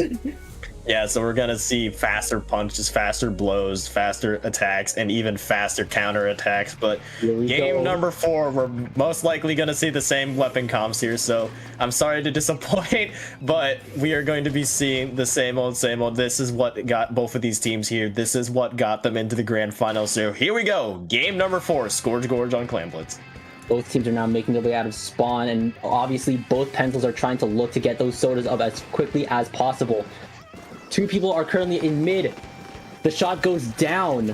Currently, it's a man advantage for Brain Eating Bacteria. The soda is up. Also for Brain Eating Bacteria. Balloon Bag takes down 1. And we now have a 5-2 Clam holding advantage. Yeah. Yeah, Cooler will go out for the side of Brain Eating Bacteria. Will manage to find one in its way. Balloon Bag will find the second. Quickly traded out, however, but Acing has the stamp. Keeley going and charging straight for the back line of Captain Happy Birthday Crew. However, not much to be found there. Zuka will be popped as well for Brain Eating Bacteria Crew. Just Brain Eating Bacteria. Sorry, just to maintain their control of mid. However, it is still heavily contested here as specials are just going left, right, and center. I think Rocket, we've been tunnel visioned. I think Brain Eating Bacteria did change it up. Look at what Phantom's using. Is that a V shot I see? That is a V shot. Interesting. Zuka use here. Yeah, we've switched off from Tri-Strikes to Zuka, still as deadly, still as potentially useful for both repositioning the enemy team as well as getting picks when possible. Phantom dodging the Zuka shots of 313. Both teams still have not broken any barriers so far. Love Galore has the triple splashdown ready in order to cause havoc in front of that basket potentially. They're just looking to get any picks possible as well as to get that power climb ready. Captain Happy Birthday Crew now has it built. Yeah, and Keeley, they are in great position. Phantom will be taken out by that splashdown here, and that will be the opportunity that is needed. However, the stamp to counteract that, a quick kill onto the ball carrier, another kill going in favor of Captain Happy Birthday Crew, and they continue to move forward despite that initial scare from the stamp, and the clams are going in one by one. Captain Happy knocking it down to 53, another stamp being popped out to clear the rest of Captain Happy Birthday Crew off of the map. Now, with a 53-point lead, that is a great initial push, but things can happen fast here as Brain Eating Bacteria are already on the side of Captain Happy Birthday Crew's map. Yeah, Acing has already popped that stamp. The Pity Clams have come in. Phantom with that Pity Clam from spawn picks up Soda, but they're in a really tricky situation as both Captain Happy from behind and the rest of his birthday crew are ready to stop Brain Eating Bacteria from getting more points than 80. That must hurt. Yeah, Phantom was almost at the point of being able to throw in that ball into Captain Happy Birthday Crew's goal there. Just the ability though of Captain Happy Birthday Crew to quickly react and take down the supporting cast and the other members of Brain Eating Bacteria, not denied any extending of their lead. So now Brain Eating Bacteria still have a bit of a lead to climb, but they still have plenty of time here, especially with more specials than Brain Eating Bacteria. But of course, as I say that, one of the stamps will fall, so it is just Acing with the special. I think 313 is holding that line with that Zuka, but it's also Corgi Paws with that pencil. The custom blaster has splashdown ready. Love Galore is going to slam down. No picks, but more space claimed for Captain Happy Birthday Crew. Jess is still trying to get paint on their end. Balloon Bag pops that stamp, goes immediately shuts down to Corgi Paws. Acing Stamp is now ready, but is now having to dodge the Killer Whale. Soda is ready. Gets shot down by Corgi Paws, who I'm assuming. Yes, and with a minute left, the time is nearing that the end of this game. Brain-eating bacteria have so many clams compared to Captain Happy Birthday Crew. Look at that, an 18-1 clam advantage here. It is all blue in the mid on the map here. This will be the key push here. Both balls actually being near it, but actually on a quick turnaround, Captain Happy Birthday Crew now are able to take down one of the balls, able to take down both of the balls, and it is just left to Acing to try to save a ball, but no. Brain-eating bacteria will have both of their balls stolen from under them, and now with 25 seconds left, the scram and the decision that needs to be made here is to just run for clams. Yeah, time is ticking. No mistakes must be made. This is a game-deciding match. Zuka is ready for Captain Happy Birthday Crew. Brain-eating bacteria still has a super clam. Same thing with Captain Happy Birthday Crew. 313 pops their Zuka. So does Phantom. Gets a pick on 313. Here comes overtime. They need to make as much clams as they have, assuming that Brain-eating bacteria can push. Can they step on the gas hard enough? One stamp goes up. No pick so far. Acing breaks. Balloon Bag. That was an insane Balloon Bag. A last-second push to manage to sneak 2 balls into it and force game 5. Don't call it a reverse sweep, but that is what we were potentially looking at now.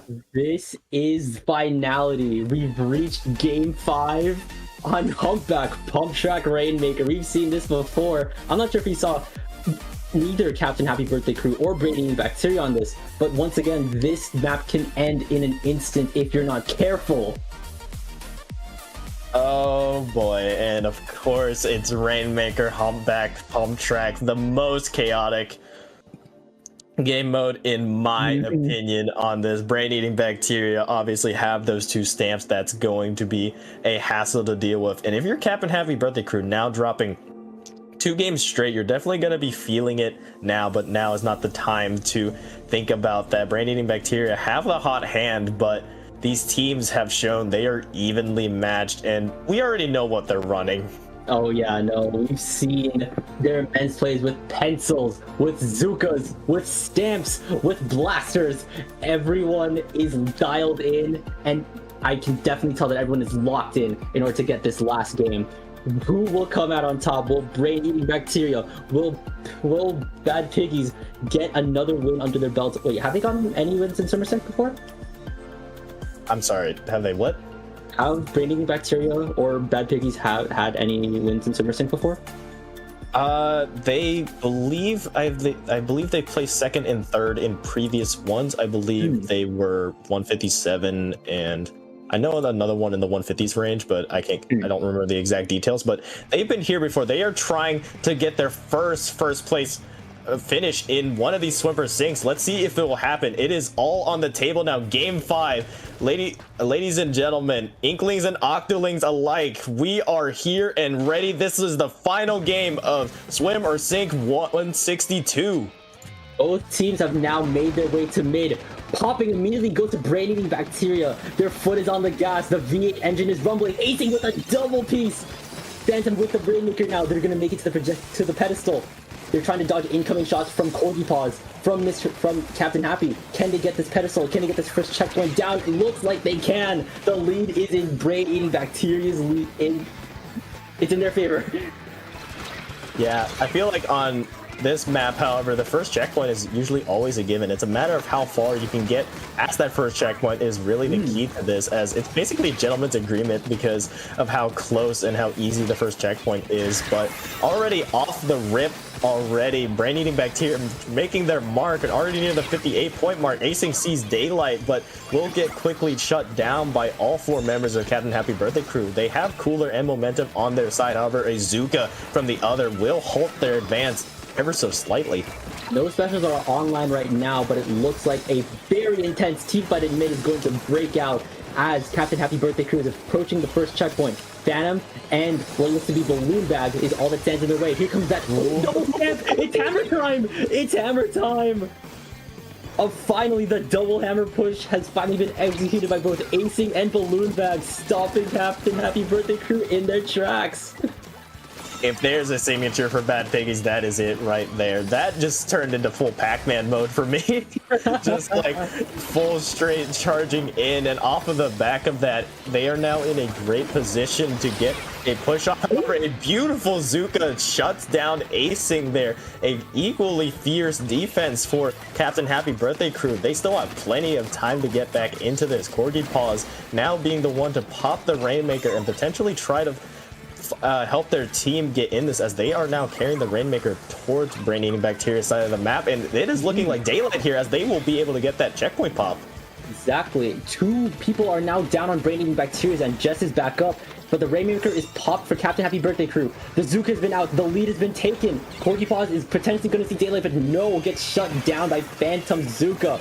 More Zuka shots come in, more pops. Balloon Bag goes down to a straight shot from 313. Here comes Acing's hammer, takes down one, trades though.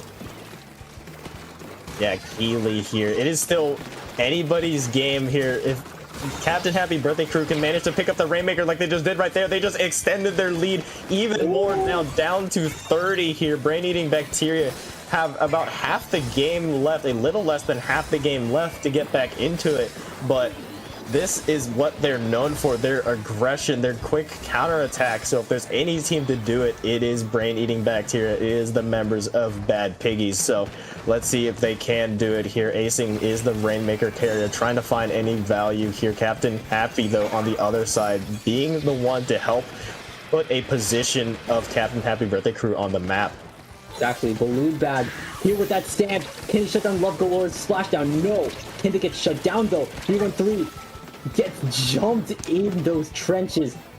Phantom and what looks to be Acing are all that's left in mid, while Jess holds down from Snipe. Acing is now stamping up mid. Can they get popped? No, they get popped in return by the members of Captain Happy's Birthday Crew. Corgi Paws is applying more pressure, picks up the Rainmaker. I think we're going to see the push starting once more, especially with those soda buffs.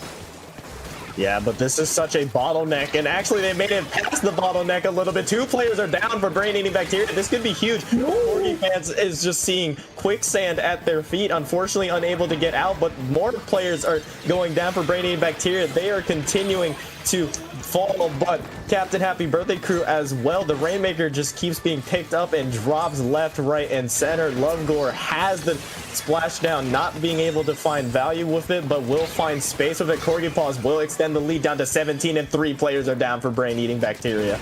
We got 40 seconds left on the clock. Captain Happy is in a really good spot right now, getting any leftover picks from drop downs from spawn. 30 seconds will soon be on the clock. Whales coming out.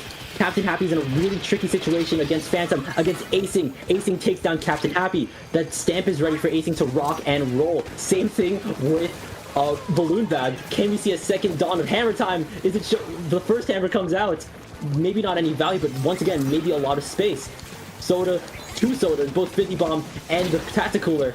Acing pops the Rainmaker bubble, gets another pick. This is going to probably go into overtime for Brain Eating Bacteria. The hopes and dreams of Brain Eating Bacteria in Captain's hands, in Phantom's hands, but Captain is going for it. He's going for it all. Captain Happy Birthday Crew, it is so poetic. They are the ones to take down Brain Eating Bacteria.